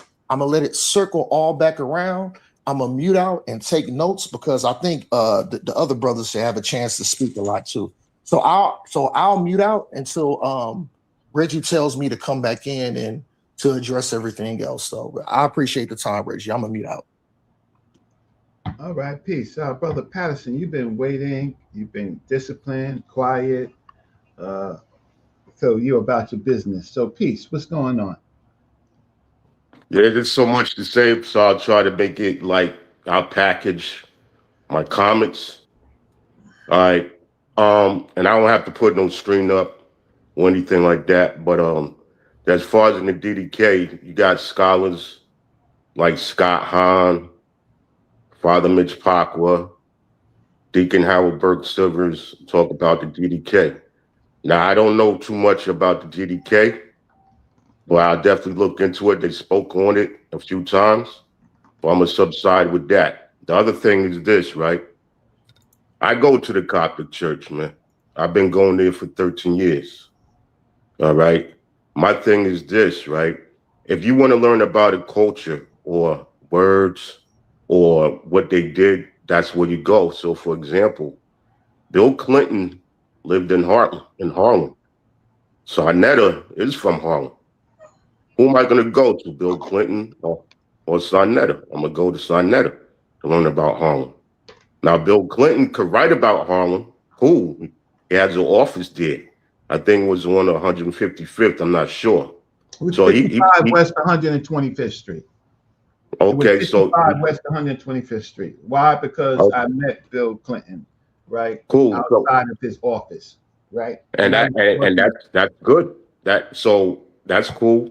But I'm still gonna go to sa.neter or even you about Harlem. I'm from Queens. I'm from Queens, New York. Lived in the DMV area. I could tell you a little bit about Queens. I could tell you about Northern Virginia, where I stay at. But let me just say this, right? When I go to the Coptic church, okay, they have oral tradition and biblical tradition. The Bible is a concise book. It's an abbreviated book. And when I say that, it doesn't have everything in the Bible. A lot of stuff is spoken tradition. So when y'all said, what happened to Christ? What happened to Jesus, Joseph and Mary? They fled to Egypt from Herod and they disappeared. So if they went to Egypt, what's Patterson going to do? I'm going to go to Egypt. I'm going to go to the Coptic church. Hey, let me know what did Christ do? Because nobody doesn't really have writings on what Christ did. They might have some writings. The Coptic church might put out something. And even if the Coptic church put out something, I'm going to take what they wrote and I'm going to go to an Abuna. I'm going to say, is this true? I'm going to get a checklist. This is what I do. I do this. I do the Alex Haley. I go talk to Malcolm X and Martin Luther King like Alex Haley did. I go back to the roots like Alex Haley did. This is what we're supposed to do. Writings are good, don't get me wrong, but they could come off at third-party information. I'll give you an example. I was on Facebook. I had a post of the Coptic Church writings of St. Mark when he go to Egypt. The year said 62 AD, right? I'm like, okay. I posted on Facebook. So what did I do? I called in Abuna. I said, Abuna, there's a post that says that Mark the evangelist was in Egypt in 62 AD. He corrected me. He said, no, Patterson, 42 AD. Now that's corrected. This is what I'm telling y'all to do. Y'all can bring up all these manuscripts, cool.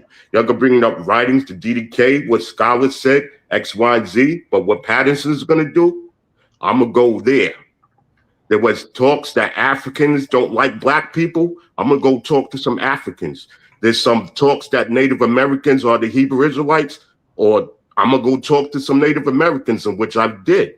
And they was like, no, we got there's like 1,000 Native Americans in America, only 500 recognized. And I go talk to them on TikTok and places like that and ask them about their culture. Did y'all speak Hebrew? Did y'all do the unclean bath and so forth to so on? I asked them that. This is what I do. So when I tell you, hey, yo, Reggie, go talk to Nabuna about your manuscripts, I'm not trying to be mean. I'm just trying to get you to be solid with what you're looking at. And this is real. It's no harm. And I'm going to say this too. There's a lot of growth that has to be done, right? And I'm going to start with the Kemet on trial. came away on trial, was a good, I love that. You know what I'm saying? Hebrew Israelites said, you know, we didn't learn circumcision from the Egyptians. The Egyptians or Kemet said, Yasha did. And guess what Patterson did? I went to the Coptic church. Guess what the Coptic church said? Oh, we taught the Jewish people circumcision. Hey, yo, check this out. Oh, there's no walls of David on the walls of Egypt. Guess what Patterson did? I went to the Coptic church. Oh, yeah. You know, there's some walls, you know, of Psalms on the walls of Egypt. This is called growth. So that's why I don't get rattled. I don't get rattled when y'all say, oh, the Bible was written by man. Of course. Of course it was written by men. So what? That doesn't, like, I'm a security. I did security for 15 years. If anybody is a security officer, y'all know when y'all write incident reports or DARs, daily activity routines, y'all got to write down, you know, I started this time, 1700 X, Y, Z. And sometimes what happens is you might erase something you said and correct it. If there's an incident report, you take this person's word and another person's word, and you have to try to merge them two and see who's telling the right thing. Sometimes the time is wrong. Oh, so-and-so came at 12:14. No, actually came at 12:16. Those dates are close by, so it doesn't really matter. But if it was like 12 o'clock to 5 o'clock, then there's an issue. You see what I'm saying? I'm a Christian. Nobody's not knocking me down. I do my research. I go talk to people. If something was written you about Reggie, like Reggie, I'm gonna ask you this, right? Because I already know you said a lot of stuff about this stuff. Are you from the Bronx or are you from Virginia? I was born in Virginia. I was raised, I said a stop in Brooklyn, and then I spent most of my time in the Bronx. Can I say what? Now, great. Now, what if somebody said, no, Reggie was born in Virginia, right? I mean, yeah, he was born in the Bronx and raised in Virginia. That would be inaccurate. So what I would have to do, I would have to talk to you about it. Right. But okay, so Brother Patterson, thank you so much. I understand your oral history methodology, and I don't not respect that. My Abuna is a Dr. Yosef Ben Jokanan and Dr. John Henry Clark and Dr. Leonard Jeffries and Dr. Ricchetti and Dr.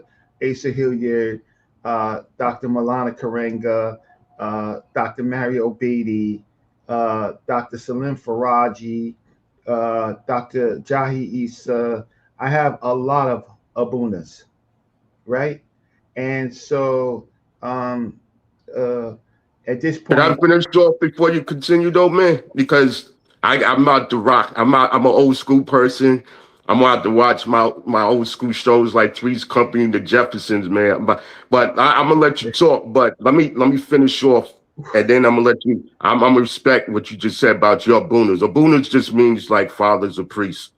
Okay, that's what that means. Okay, but I want to say this as well. As far as in the relics, right? Which I've talked to the Coptic priests about. You have the stone footprints of Saka, which holds the baby footprints of Christ in Egypt. Okay. You have the Chapel of Ascension and Mount Olives in Jerusalem. If y'all go to Jerusalem, you can see also relics there. Because this is what I do. I ask. I do my research. You also have the stone, let me see, the stone of Jesus footprints and Iosis.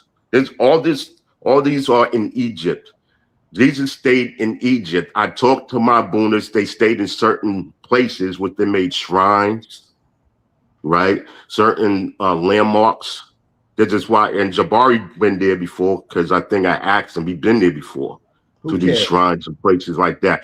And he said, who cares? All right, disregard that, because I know you got little, so disregard that, all right? But I'm just saying that. Okay, so anyway, this is what I do. I'm a do your research. Yeah, read the manuscripts, but whatever you read, take it to the people. I talk to the Catholic Church. And for example, if the Bible's in Greek, I'm not coming to you, Reggie, or anybody on the panel. You know what I'm going to go to? I'm going to go to the Greek Orthodox Church to learn this Greek. This is what But we're it's in supposed to do. Coptic. And But it's in no, Coptic. or the Coptic. But to get an official reading, I will go to the Greek Orthodox. If I want to learn like the Old Testament and Aramaic and Hebrew. Okay, so you can listen. We're gonna talk again. I don't want to hold you up, and I want to move on. You have a right to listen to and bring forth your Coptic tradition and your oral tradition. That's not necessarily my method. So I respect that, but you can't tell me what to do. You can give me some advice, right? I Because none of suggest. those people were there, right? No, but Reggie, man, you gotta, Reggie. This is what I'm gonna say, and I'm gonna put a period on this. Just like I think Omar said it, and I think Easy Ben said it, right? When you came on here, it seems like your intentions is to like knock Christians, knock the Bible, things of that nature. I don't do that. But you've been but hurt. it's not I knocking feel the like Bible. you've been hurt. Wait, the thing about it is, hold on. I'm gonna mute you now, right? So let me just tell you what my intentions are. My intentions is the books are the books. We can read the books. It's those people interpreting the books. By me knocking false teachers, right? Pseudo teachers, fake teachers, people don't know, right? It's not necessarily knocking the book, it's knocking the information that's out here. So those are my intentions. Fakes, pseudos, uneducated, unqualified, right? Who just Google because as their last defense. They don't know nothing. They haven't shown us anything. It's been years, right? So they're the false teachers, right? Trying to teach us and sway us to believe the Bible, but they can't convince me. They can't convince me with their first of all, with their conduct. Second, with their scholarship, right? They can't convince me. They haven't shown anything. Everything that they show, we can look it up and we find that they're not the best teacher. Swarthy, you have to show your face. The Saint Swarthy, you have to show your face. That's the only thing. I know better, right? So that's what I want to say. So yeah, my intention is to vindicate my ancestors who were dragged on the shores, raped, right, robbed, right, murdered, right, over a book, right, that some of our people find that is holy, but I am with the Africans who didn't have the faith. They didn't have the faith, and you're right. You're right. I ain't gonna knock it, right? Like I am not gonna knock the BS that's in our community. So you're right, but they attacked you the other day too, though, Saber. So this is a just due moment. This is a just due show, and all due respect to my left rack brother. Shout out to my brother Akinyele. They came to attack him. So if you attack, it, and somebody cuts you back, you ow! Wait, I'm calling. You can't call the cops without going to jail. Me for 15 years. Yeah. So now 15 years on online, and then toe to toe in the street for longer. Man, I ain't apologizing. I ain't apologizing to your uneducated, unqualified, ignorant ass mother. I am not apologizing to y'all. Y'all been lying to our people. Hey, Reggie, you got to aim your arrow towards the right people because it wasn't Christian. No, hold on, brother. I'm aiming at people. No, you aiming at the Israelite brother. You're not aiming at Christians, B, because the Israelite brother has been banging on Kemet for a while, and I watched it since 2014. I'm in it. But Reggie, let me say this. I breathe it. I stand 10 toes down with them in the street, everywhere. Okay, so I'd step to. Hold on, let me tell you who I stepped to. I went to Zabak's camp. I was talking to them. I went to AOC's camp. I was talking to them for a little bit. You see what I'm saying? Even they against Christians, and I have to defend us Christians from Hebrew Israelites because they don't like to be called Christians. You understand what I'm saying? So we get thrown rocks at too. You see what I'm saying? But I'm not gonna say unfortunately, but unfortunately, fortunately, we hold the same book. You see what I'm saying? So this is what I do. So when I hear you like kind of, hey, Christians and the Coptic, blah, blah, blah, you merging us with those Hebrews that have been getting on y'all. And there's certain Hebrew Israelites. No, let's keep it real. Let's keep it real. I think you're missing the point of this show, brother. And you got to watch your shows. You old school. So don't miss a minute. But I'm going to move on. Right? Yeah, don't. But Patterson, pleasure talking to you. Peace. Peace. I'm out. Peace, Patterson. Peace, Pat. But Pat, understand two things. This is not demonizing the Coptic Church. This is showing the sources come from the Coptic Church. So this is a moment where you applaud and stand up and you can pat the Coptic Church and its 88 books of the Bible on the back. And you can enjoy the moment because you can see that the evidence lies with you. And imitate, brother. But Asad, that wasn't your claim. Your claim was that the Didache is an Egyptian text, bro, and you got dismantled. So I don't even know why you're speaking right now. I don't know where the dismantling came from. We just showed the Nubian text with Jesus, and it's the only place you found it at. And even Reggie disowned your position. Even Reggie's not with you.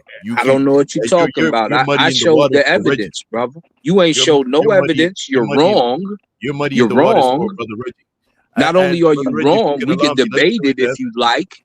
You want another whooping in the debate? We can debate it if you like. Yeah, bro, you ain't whooping nobody or nothing, bro. How you many debates? You catching L's on a regular basis, brother. You've been getting whooped from here to London. We be on when we on Kalam show. You get the same whooping you get over here. Ain't nothing changed. You wish. The whooping still take place. You've been getting beat up. You've been getting beat up. Shalom, son. Shalom. Who that?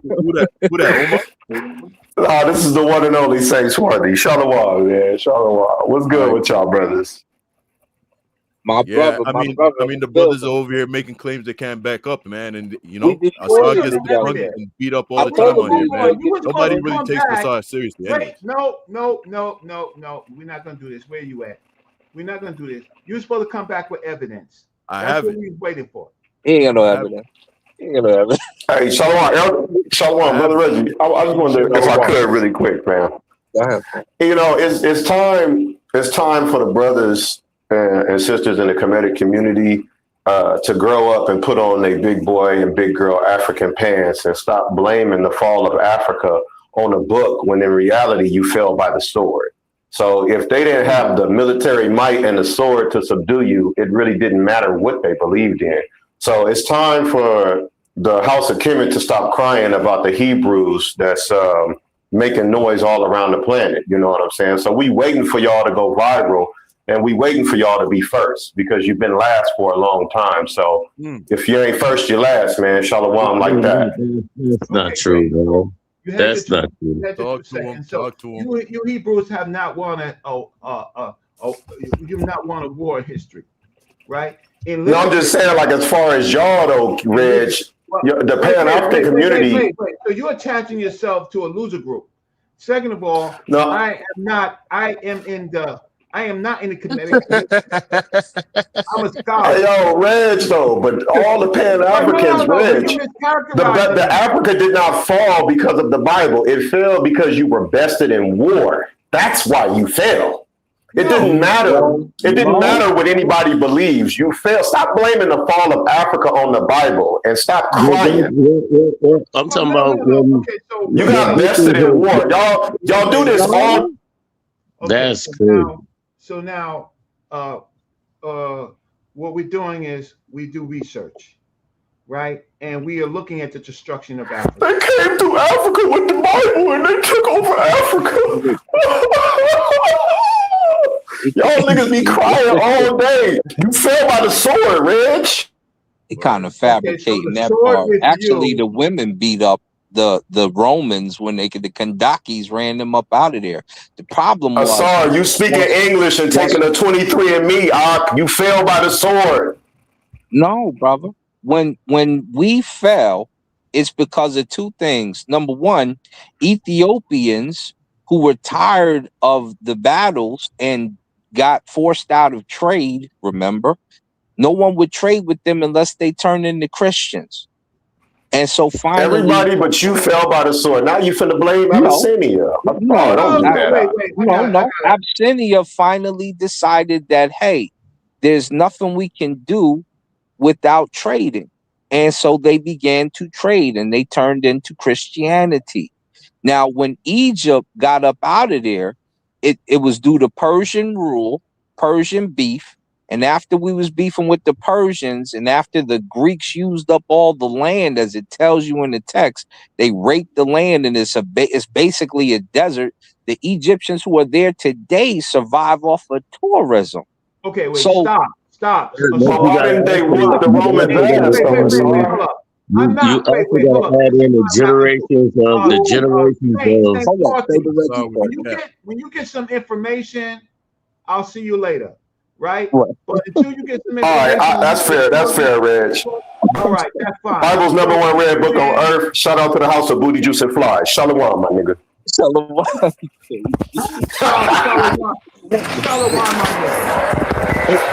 Hey, Rick. Hey, Reggie, it's Omar. Do you mind if I go next, or whoever's going to talk next go after them? Easy Bands is up with his information. Okay, can I go after Easy Bears? Yeah. Okay, cool. That'll work. I'll mute back out. And it's 12:30. I'm gonna end the show at 12:45, right? And in 15 minutes. Is that fine?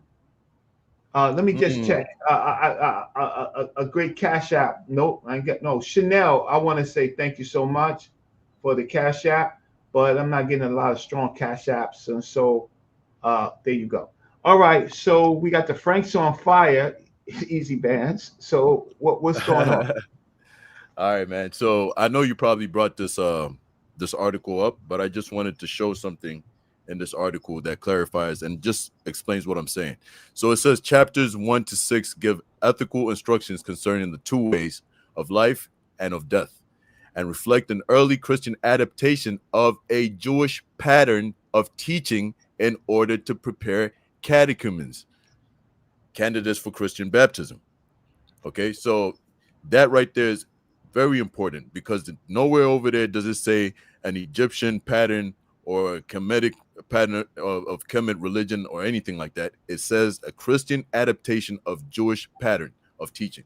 This is talking about the Didache, right? This is encyclopedia. Okay, stop right here. Stop. Wait, stop. So if you want to bring up the Hebrews and this pattern, you are dismissing ancient Egyptians and Hebrews? I don't get what you're saying. I'm saying that by Jewish, it's talking about the Israelites, the Hebrews. Yeah. They didn't. They from your story. Wait. From history, they were vassals of Egypt, and from your story, Moses was learned in the ways of the pharaohs. So now all of a sudden you're just reading Egypt from it again? No, I'm not. Listen, Reggie, that's one thing. You see, and I love that you guys are proving my point, because I've been saying this stuff, man.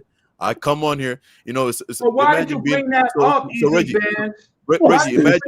imagine being and say nowhere are they talking about Egypt. So when the Hebrews from history, they were vassals, right? And then in your story, Moses. So let me just finish my thought. I just got distracted by the 50-year-old goof laughing like an idiot on the show. Look, imagine being a 50-year-old goof laughing like that. But anyways, so listen, Reggie, this is what I was saying, right? Is that I thank you for bringing this up, because this is what I've been talking about. Every time I come on here and I hear Christianity is the white man's religion, it blows my mind, because I'm like, you guys are not even taking in the rhetoric that came from, or the teachings that even came from people like Dr. Ben, etc., that basically showed that the earliest some of the earliest manuscripts were found in Egypt, written by Egyptian scribes. Some of the and even some of the ways they describe things, or the way they try to portray things, they would use their cultural background as well, right? So those are things that I talk about all the time, which I accept, yeah.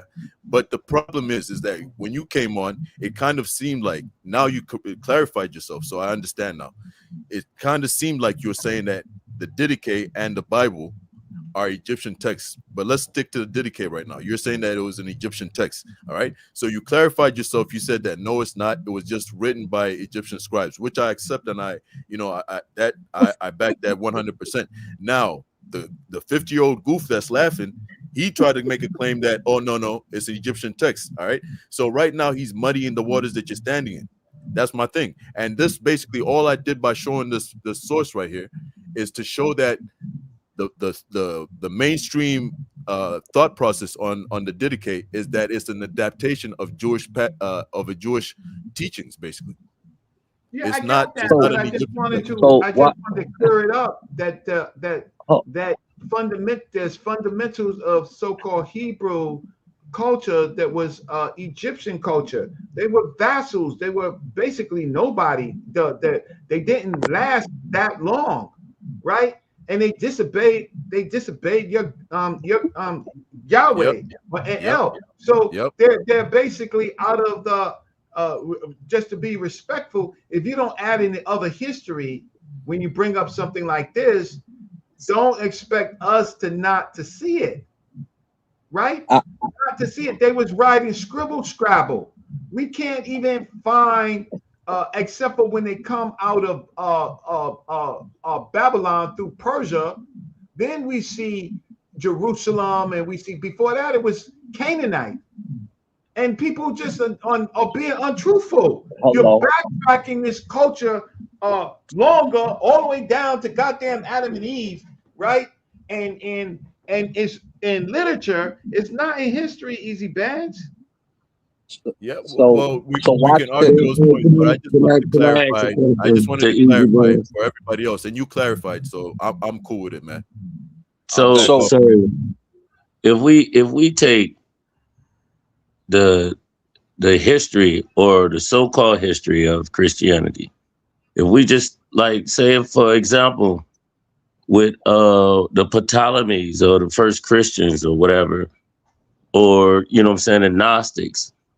Don't you think they took all those certain time periods and mashed them together, and here come Christianity just out of nowhere, out of Rome? Like one of our great ancestors, that's that transition, Dr. Walter Williams. He said that the Coptic Egyptians helped, compiled all that together, which we call Christianity. And then not only that, all the religions had to come, is in Africa next to something that's real. Something real. Every religion that a person stand on is right next to the only thing in history that we can just look that just stood the test of time and still there is in Kemet. But everything and everyone came out of Kemet and became great, became holy. I don't understand that. Hey Reggie, hold on, y'all, right quick. Hey Reggie, I'm on Cash App right now. I was gonna shoot you something. I'm seeing like 7 Reginald Marbury. Well, here goes right here. You can it's Reginald Mabry. I'm not Marbury. It's Reginald Mabry. So M. If you look at it, his is the only one with like the little green looking bag on it, if I'm not mistaken. Okay. So the only reason I'm saying that, hey Reggie, once they done, I did want to go next. I'm gonna shoot you something. At least keep the panel up for another hour. No. Or at least for 40. No. It'd be different if everybody else was shooting me cash apps, but check this out. Come on, Reggie. I've been on since, how long have I been on, man? Almost 4 hours now. God. So Reg, I'll shoot you something, man. Okay. Hold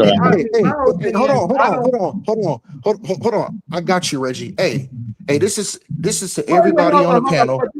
I got you, Reggie. I got you. This is to everybody on the panel. This is to everybody in the chat. Hey, look, man, if it's $2, $5, $10, come on, man. Look, I do not agree with about 80% of the things that Reggie say. But you know what though? Like what he said, he been putting in the work. He's been on here for over 4 hours. Man, everybody, please dig in them pockets and at least chip in a little something to our brother Reggie, man. Everybody left. And that's hard for Brother Omar to say.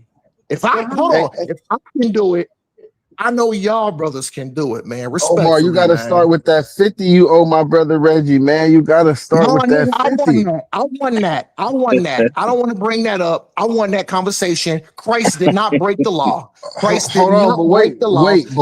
Wait, watch this though. Hold on, wait, real quick. No, look, I ain't talked all day. So hold on. I don't want to take away from this conversation. Just wait then. I'm gonna be less than 30 seconds.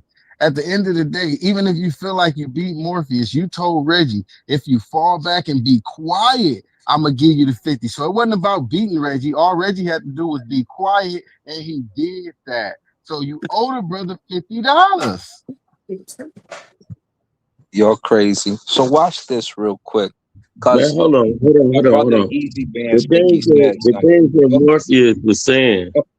Hold on, bro. Because you're going to derail the conversation and go somewhere else. The brother just was talking about Hebrew. And he's like, oh, it's Hebrew. So it's not, it's Jews. No.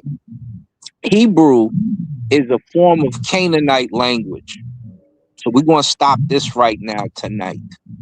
When you talk about Canaanite languages, you got Canaano-Akkadian, you got Amorite, you have Philistine, you have Phoenician and Punic, you have Southern, you have Hebrew, you have Amorite, Moabite, and Edomite.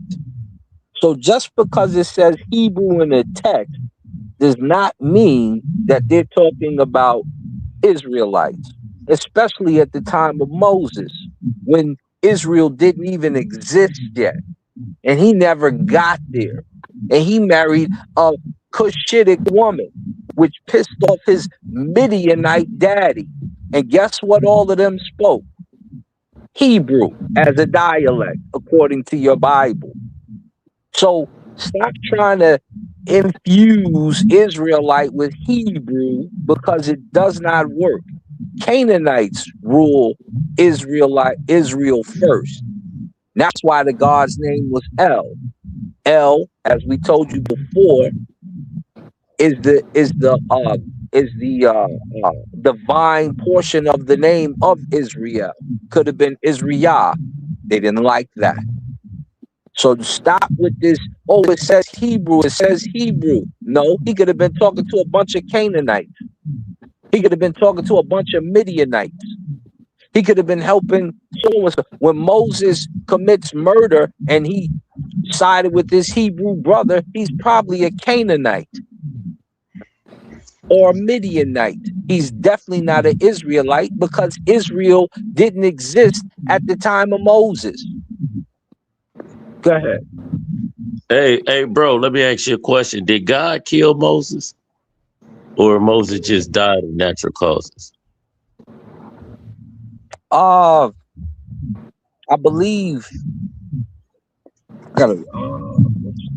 Moses story go. He went up on the mountain and he died on the. I think he died on that mountaintop, didn't he? God took him. Yeah. He took his life. Yeah, he died on the mountaintop. He died. No, God killed him. God was mad at Moses, right? And so Joshua took over, but God was on his back for all the great things that Moses did. That jealous, evil God, right, didn't reward the brother, right? He wrote him out of history. So he said, "Thank you so very much. Have a nice day," and died. right? With no, but he was made an Elohim. Moses was made an Elohim, right? But somebody please tell me when this BS happened. Never, but you know. I was about to say it never happened, man. It's okay to talk about what the it's all right to talk about what the books say happened, but it ain't never happened. Reggie, this is what I'm saying, though. Reggie, hold on, please, brothers, real quick. Please, brothers, real quick. Reggie. Wait, let me take my cash out. Reggie, check your joint. Check your joint. Okay. I'm checking it right now. Checking it once, checking it twice. You're gonna find out. Omar, not stand on business. Do not, brother Omar, stand on business. Okay, so brother Omar, I love you, brother Omar. He stands on business. So, hey, thank you so much. I'm gonna take half of that, and I'm gonna give it to Morpheus, so that we'll stop. No. Yeah, that was right. Moses climbed Mount Nebo from the plains of Moab. Real quick, Asar. That's right, Reggie, because Morpheus did beat him up on that point. No. The other brother said Omar. Hey, but Omar, thank you so much. Hold on, real quick. No, you're welcome, Reggie. Like I said, I stand on business. You know, that's well deserved. I appreciate your hard work, brother. But another brother said something like about maybe a minute or 2 minutes ago. He said, Omar, even if you proved your point that Christ didn't break the law, he said if Reggie didn't intervene, you would shoot Reggie to 50. That's Omar. That's what I just did right now. Reggie can be bought. So 61 years do old. Not send that to Morpheus. Do not send any of that to Morpheus, brother. Do not send any of that to Morpheus. That is for you, Reggie. That's for you, brother. You should honor that. You should honor that, Reggie. I respect that. You should honor that. That's for you, Reggie. That's for you. Now, I want to let y'all finish, and then I wanted to go next. Okay. So Moses did climb the mountain. He climbed Mount Neb. He got to look at Israel, and then he died. He was 120 years old. So God didn't do it. He just died. God, no, it didn't happen just that easy. God took him. God took him up to the mountain, told him to go to the mountain, and took his life. Where do it say he took his life? Like, okay, it says Moses, the servant of the Lord, died there in Moab, as the Lord had said. He buried him. So, okay, why is it that if I can read the Bible for what it is, is that you got to go through certain scriptures to understand one scripture that you read. Yeah. And then, but at the same time, it's like if it's something plain and simple, especially as what Jesus has said. Oh, it's some metaphor deep down of scripted message that you didn't understand, and it takes somebody else to tell you what it really means. That's because it be cutting them, and they don't want to believe it, so they make up something for it. Right. But I mean, watch this. He's 120 years old. He climbs a mountain. When you get to the top of a mountain at 120 years old, you're probably not going to exist anymore. If you climb Mount Kilimanjaro, and he climbed the mountain high enough to see Israel, where he wasn't going to be, and God said, your descendants will get there, you can take a look. If I'm 120 and I run too fast, I'm gonna pass away, brother. It is what it is. He was old. He traveled so long, so many years and far and up under that he wasn't allowed to see the promised land. He had to go up top and look down upon it. Well, he killed the man, remember? But he struck that rock more than once. Yeah, God to bring forth the water. But he struck it only one time, and he struck it twice. And that's when God got angry, really angry at him. Yeah. It was a crazy God. That's where all the beef between him and God came from. Yeah, from striking the rock. Yeah, he gave what was the substance that came out? I saw the Egyptian word. when you struck down. What is the word? Port, what is it? It's a liquid. Well, I forgot. Why is natron in my head? The other word for efflux. It's supposed to be like an algae, like liquid substance. Yeah, to feed the people. I got mad. It's supposed to be like today is like what the astronaut. It's like an algae, like it starts with the M. Manna. Oh, okay. You want the straight up one? Yeah, manna. The manna. So and the guy got mad at him, and that started the beef. Yeah. Right? Yeah. You ain't going to Israel. You just going up to this mountain, and you 120. You can forget about it when you get up there because you're gonna be tired. But if we stand on Jesus saying that this generation shall not pass, and I'm talking about he was throwing it on everything, like one of the gang members. He was putting it on his dead homies and everything. He was putting on mama, everything. This generation, surely I tell you, this generation shall not pass. Now we got to go into Genesis. We got to go into Isaiah. We got to go into everywhere else to understand what he was saying about this generation. No, we don't. They died. It wasn't. I'm really just talking when I was naming off the names, but we got to go everywhere else to understand which generation he was talking about, because he wasn't talking about this generation. But then it's nothing that Hebrew Israelite, I'm talking about a Mormon, a Baptist, anybody can tell me that he was talking about this generation, because clearly he wasn't talking about this generation, because he was talking to the disciples. Now let me know. Now, sa.neter's Cash App, because otherwise he's gonna make me pay for the show. And yo, Reggie, can I shoot right quick though? Yeah, it's open. It's open. Okay. All right. 61, so I'm letting it coast unless it gets out of hand. What's this? Cosmo? What's Cosmo?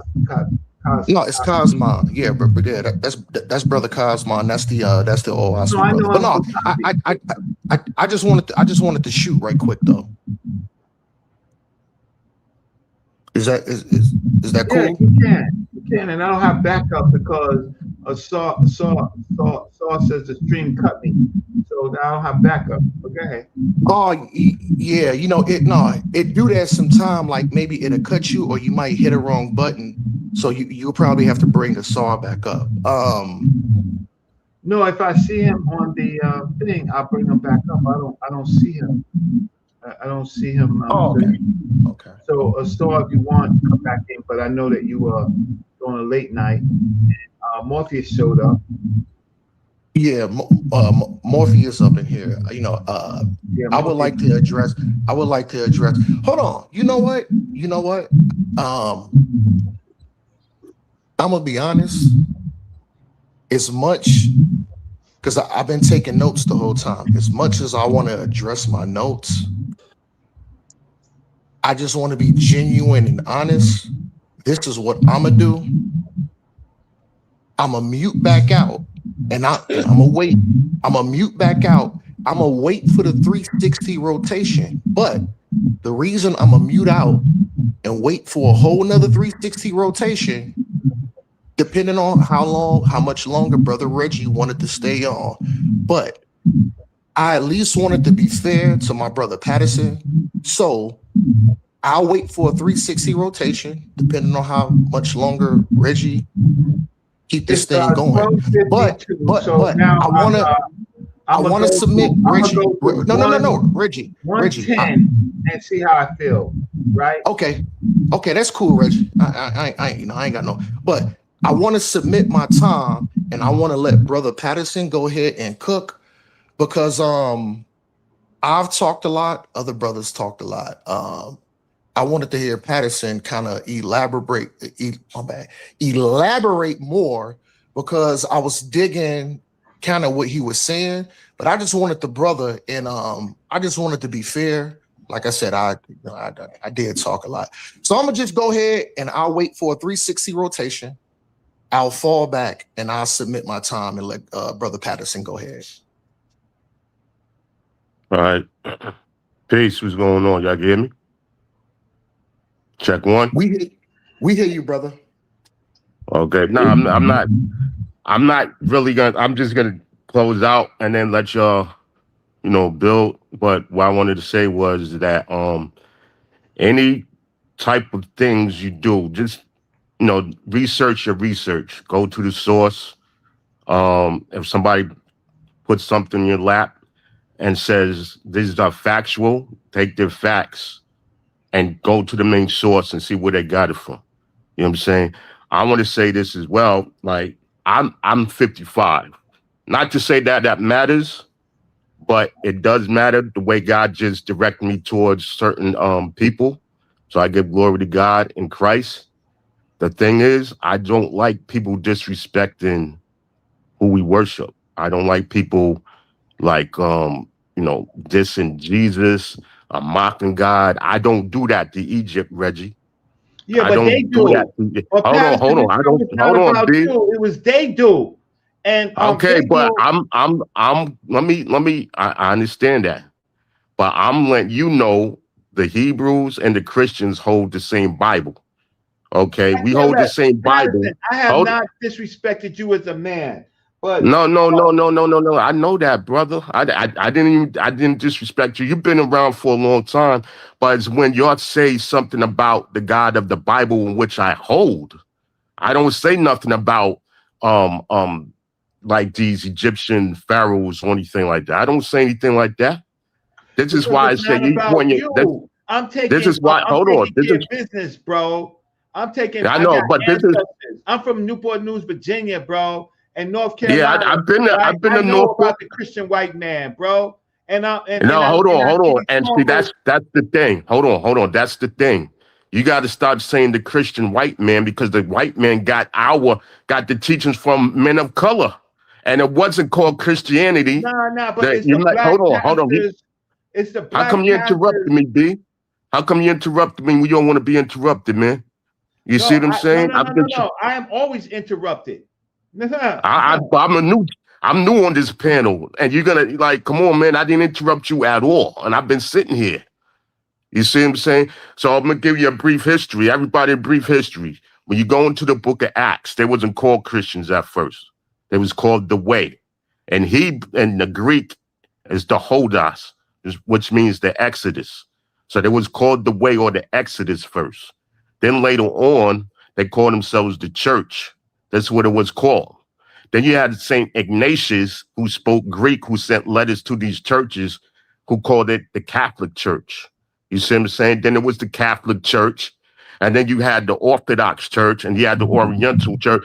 And you have to get church history to understand Christianity. You understand what I'm saying? But you can't keep, just because the Hebrews or it's not against me or whoever, you can't take what the Hebrews did to Kemet and still blow up the Bible or blow up the baby with the bathwater in total.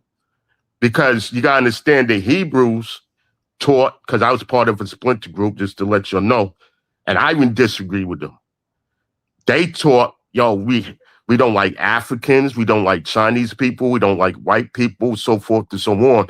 And what you got to understand is a form of oppression. When the Bible says oppression makes a wise man mad, but gift destroys the heart, oppression does things to people. You see what I'm saying? And this is what I've learned. Oppression is not a good thing, brother. And what you're doing, because the Hebrews oppressed your thought process, that you feel like you have to attack the Bible because they attack Kemet. And when you go by One West or any camps and they spit on Africans, they say this about Africans, but let's keep it real. Reggie, I talk to Africans.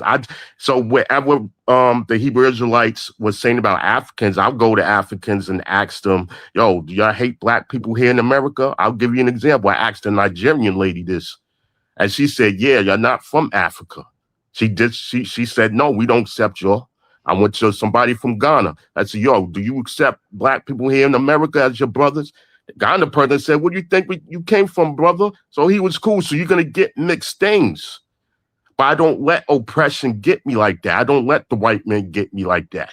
But you letting the white man get you to disrespect the black people who read the Bible. And when that white man got their readings from black people, I'll give you a last story and I'm bounce. Trust me when I tell you I'm a bounce after this and let Omar speak.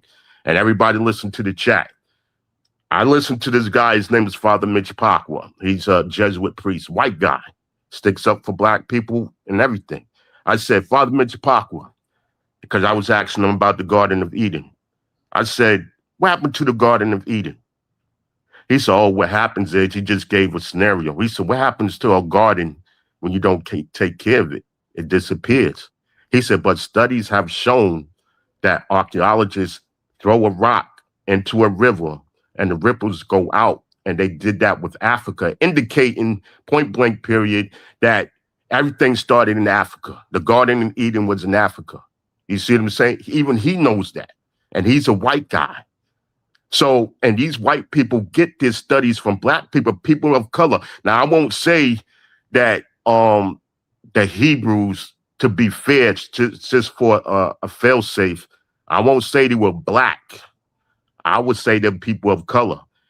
Now, God scattered Israel in all four corners of the earth for over 2,000 years. So nobody can't really tell who's who. The white people claim they're Jewish. The black people claim we're Jews. The Israelis claim they're this. There's that. So Israel was scattered, man. And this is why we got to do our research. This is why we got to ask questions. This is why we have to check third-party information, even if it came from a reliable source, Reggie, and anybody on the panel. Go to the source, man. Talk to me about how I live on Patterson. How'd you live? And I'll give you how I lived. Reggie, I'm going to ask you how you lived in Newport News or in the Bronx. If somebody told me about Reggie's third-party information, oh, yeah, is that true? Well, let me go talk to Reggie. This is what I'm going to do. And I'm going to keep stressing that.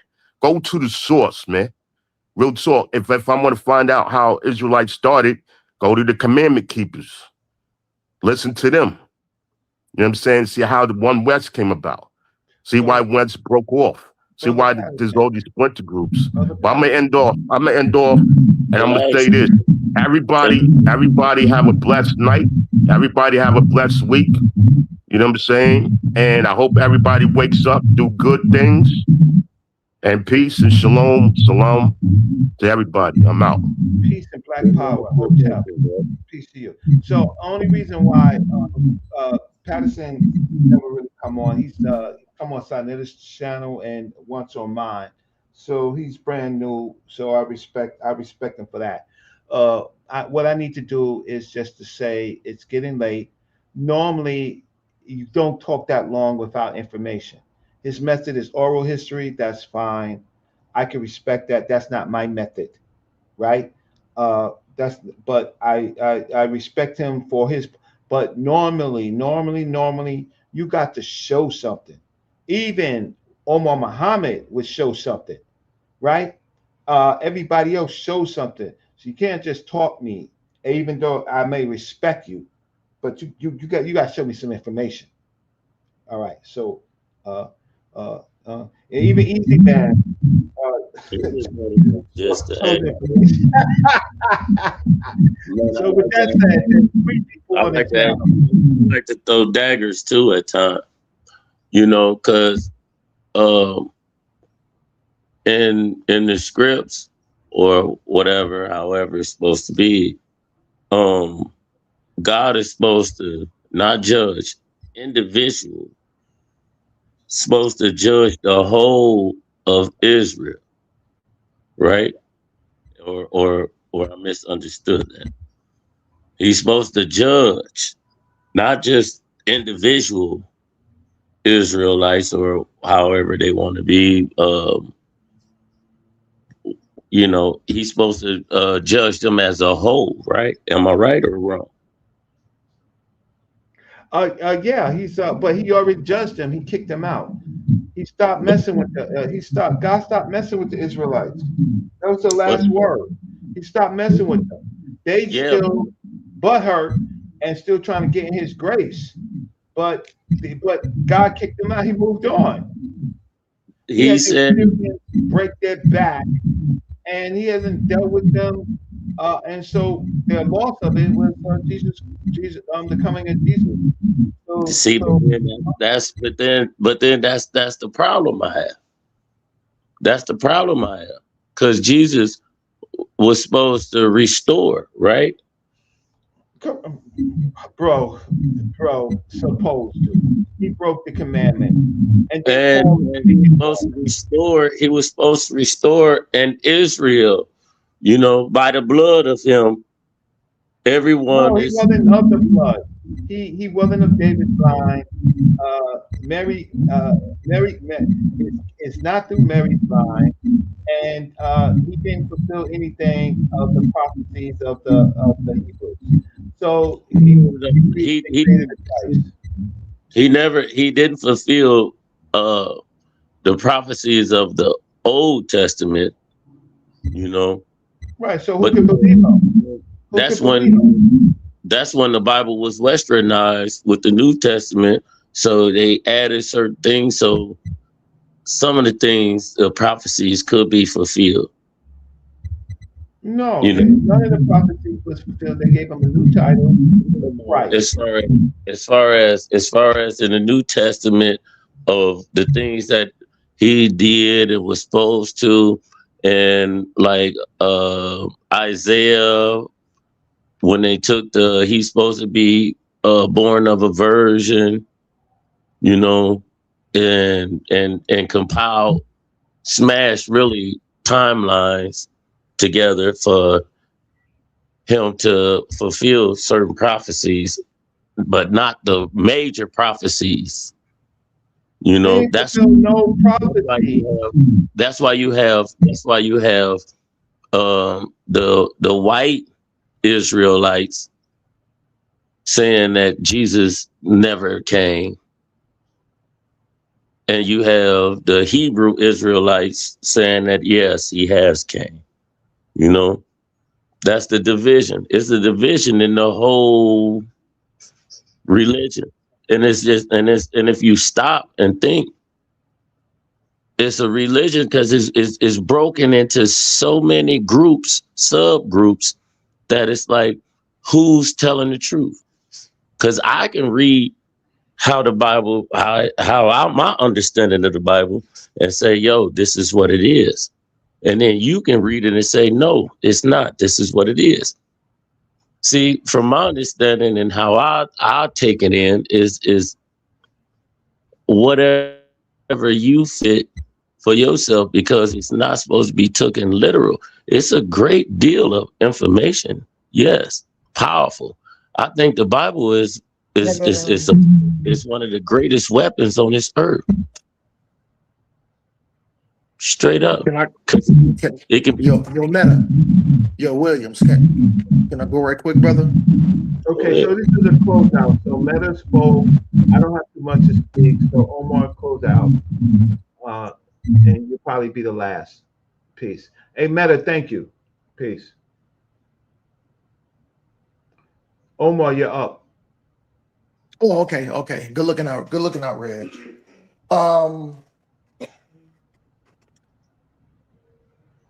I wanted to shoot back to the DK, because like I said, when you came on, first you said, Reggie, Christ spent 15 to 18 years in Egypt.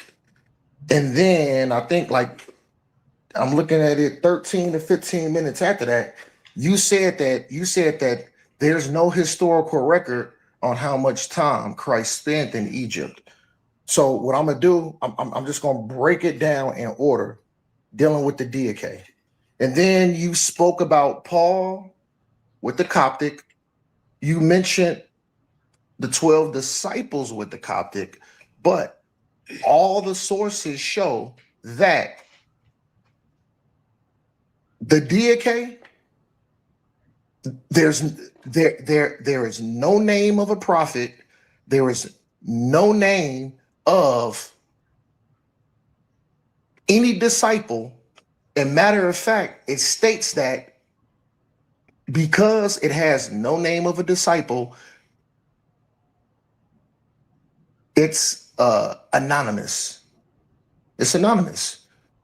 So you fell on your own sword twice right there.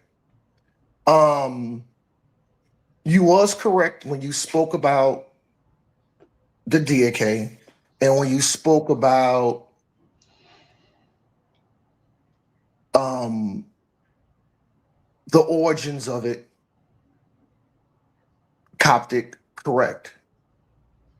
So my thing is, I never had contention on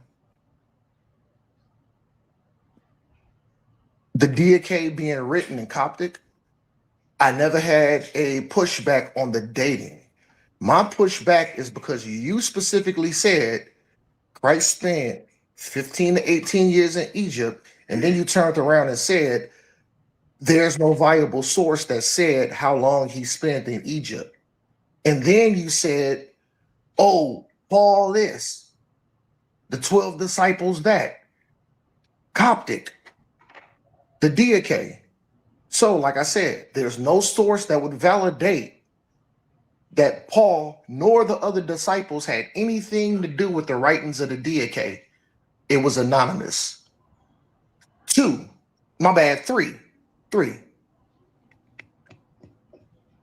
In order for you and Morpheus to say Christ broke the law, and then I remember I asked both of y'all brothers, how did Christ broke the law? Oh, he healed somebody on a Sabbath. Let's just use logic, and then we're gonna go to the law. So what does logic say? Let's say it's the Sabbath. Christ is walking down the road. He's not working, he's just walking. He see one of his Israelite brothers then fell in a hole and broke his leg.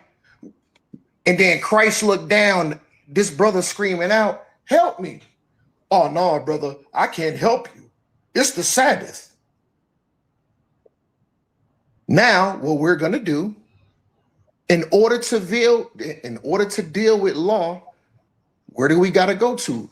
And another error that you made when we did have that conversation, Elder Reggie, you went to the Talmud. That I love you, Reggie, but that was atrocious. In order to deal with the law, we got to go to the book of Leviticus. Then we would have to see if you're doing good works and you heal somebody on a Sabbath. Where is that breaking the law? And guess what? I know from my extensive research, there is no law for that. So then y'all would have to go above and beyond to really say Christ broke the law. Not only that. Damn, I ain't got my other laptop. So there's another scripture on how Christ was in, I think he was in he was in one of the Roman/Greek provinces, but not that far from Israel. And I remember it was the Passover was coming up. Christ dropped everything that he was doing. And he was like, look, I got to get back to this Passover. And I know from my travel, from where I'm at, to get back to Jerusalem/Judea, I only have so much time. So I have to make haste. Christ kept the law. I want to land with there. I know we ain't got too much time. I don't know if you're gonna be back on tomorrow, Reggie. No. We can kind of pick up where we left off. And then if Morpheus want to come in, we can address that. We can is going to do a whole show. Once the games come on, if sa.neter gives me a spot, the game, I know that then the game I'm come gonna unleash Mr. Morpheus. I'm going to unleash Mr. Morpheus. He is going to be unleashed. But listen, okay, it's been a long show. I respect that. I respect that, Reggie. Omar. So the Judaism that we know, when they just real quick, just real quick. So let me get to the Talmud. Okay. So what happens is that of course Persia beats Babylon, and the Jews that are the people that are there, which are to me Canaanites, they are refashioned. They're gonna come back to the place where they were taken from, the southern kingdom, right? The Judah lives, the Israel dies, right? Because Israel was taken by the Assyrians, never to return. The Judahites, they returned, right? When they return out of Babylon, they come out with a new script, a new ideology. They are global, right? They are now talking about rabbis, right? So to say a rabbi and the Sanhedrin and all of that, that's Talmudic. That's Talmudic. That's a Talmudic tradition. So we can't separate the Talmud. There was some other point that you made about Jesus. Well, look, I can give way to a historical Jesus. I cannot give way to all the stories revolving around him because I don't trust him. So, but the story says that he does go to Egypt. That's what the story does. The story is not specific how long he spends in Egypt. But what we do find is syncretism between Mithraism, Hebrew, Egyptian, and Greek thinking. We find it all, right? Jesus has all of these characteristics, right? Third, the issue about the Didache. The Didache is the Lord's teaching through the 12 apostles to the nations. So, because it is the teachings of the Lord's teaching through the 12 apostles, then the fact that the apostles still stand, they still stand. The gospel still stands, whether or not it's there. It's the teachings. It's the so-called teachings of the gospels, of the gospels. So whether they're anonymous or whatever the case, that's the tradition. That's what the Didache is, and it gives you all of the rituals. It's like the Islamic hadiths.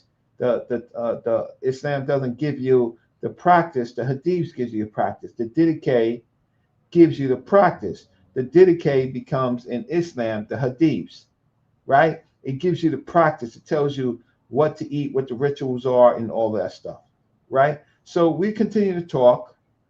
That's my response, and it's 1:16. So I want to thank you for your donation to me, and I want to thank everybody that came on. And my hypothesis still stands that we could see the Bible forming in Egypt, in ancient Egyptian background. Nute is in fact the word for God. Nuti is another word for God. We could see Kemet thinking all over this place, right? So then by sources, any of you can do a presentation on sa.neter, but please don't do a silly, not you, Omar, but please don't do a silly presentation like this guy, Kassad, right? That the only people that were speaking was this one form of a priest reading from one, misinterpreting what Emily Teeter said. With all of the literature, right, in ancient Egypt, only one class was reading. But then you have the later emergence of Demotic and Coptic, where more people are in fact reading, right? I mean, there's so many things that he did was wrong. Please separate yourself from Kassad. That makes. I mean, I could see Apostle with him. I can see Apostle because Apostle hates everything that has to do with real history. But you have to separate yourself, Omar. Just be Omar, bro. Be Omar Muhammad. Don't connect yourself, right? To don't make yourself one of the stooges. Separate yourself. All we ask for is real information, right? And we give you some time to get the information. But separate yourself, man. I mean, you're One West type, right? Just okay. So read from that doctrine, right? Some of the stuff that we're talking about, One West does not talk about because they don't know it. They don't know it, right? And I'm an older guy. I'm not a younger guy. I've been around for a long time. I've seen people become who they are, right? Over time period. I've been around for a long time. So I know it seems that I am in your generation. I am not. I am not in your generation. I actually had real teachers, Dr. Ben and Dr. Clark. I can show you pictures with me. Very few people can actually show you pictures with them. They could say that, but I was there. And I'm just trying to say is I'm trying to do this with history, trying to line up history. All of this Jerusalem, this stuff that this crazy dude was talking about. Look, it was Yahud. It became Jerusalem later, right? So you got to understand, even from your own, he messed up his own book. Moses crossed the river Akba, and then he landed in Midian, right? And so there was no Israel there. Yahweh, in Egypt there was no El or no Yahweh, none. There was Baal at least from the Canaanite tradition, but he messes up the Bible. Please separate yourself from that dude. It's gonna hurt you, because when we come back and then we combine who's with who, man, separate yourself with that. So with that, I gotta play the music. It's late at night. It's 1:20 at night. So Omar, it was a pleasure talking to you. And y'all can respect that it is kind of late, and I do not want to start babbling and grabbing for information to rebut. So here's Reggie, enjoy your evening. Enjoy your evening. And then until next time, I'll digress. Play the music. Well, thank you for the contribution. Till next time, brother. Till next time. So here it goes. Who wants to smoke? Who wants to smoke? Yeah. Who wants to smoke?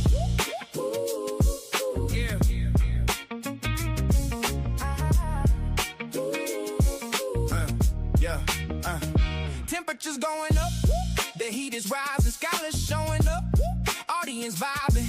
We on a mission, competition is the only desire. Whose information will be facing the mercy of fire? So step up, stand up. Can you walk through hell? So tough, too tough for the weak, soft shells. Set the fire, fan the flame. Smoke is rising in blooms, while the inexperienced today just does the choke on the fumes. Bring your science, bring the wisdom, even bring your religion. If you can't stand the heat, then please don't come in the HOK. It's just a session, learn a lesson. Fighting, overcome oppression. Who'll be the best debated? By the time all the smoke clears, who wants to smoke?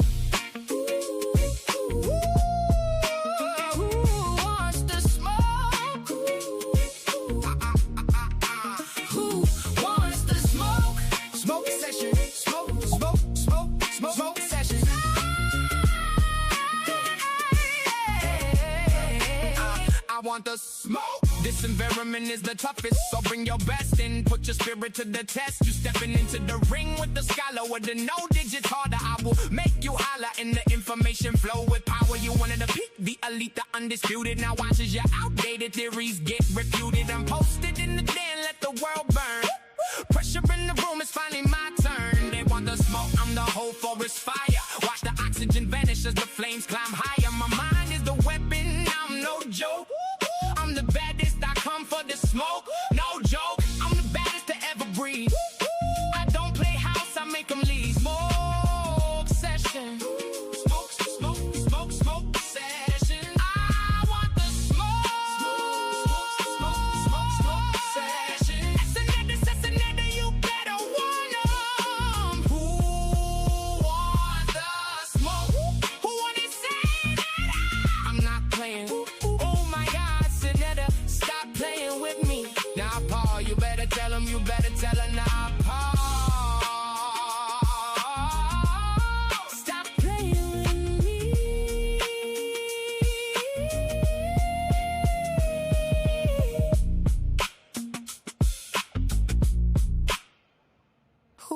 wants to smoke.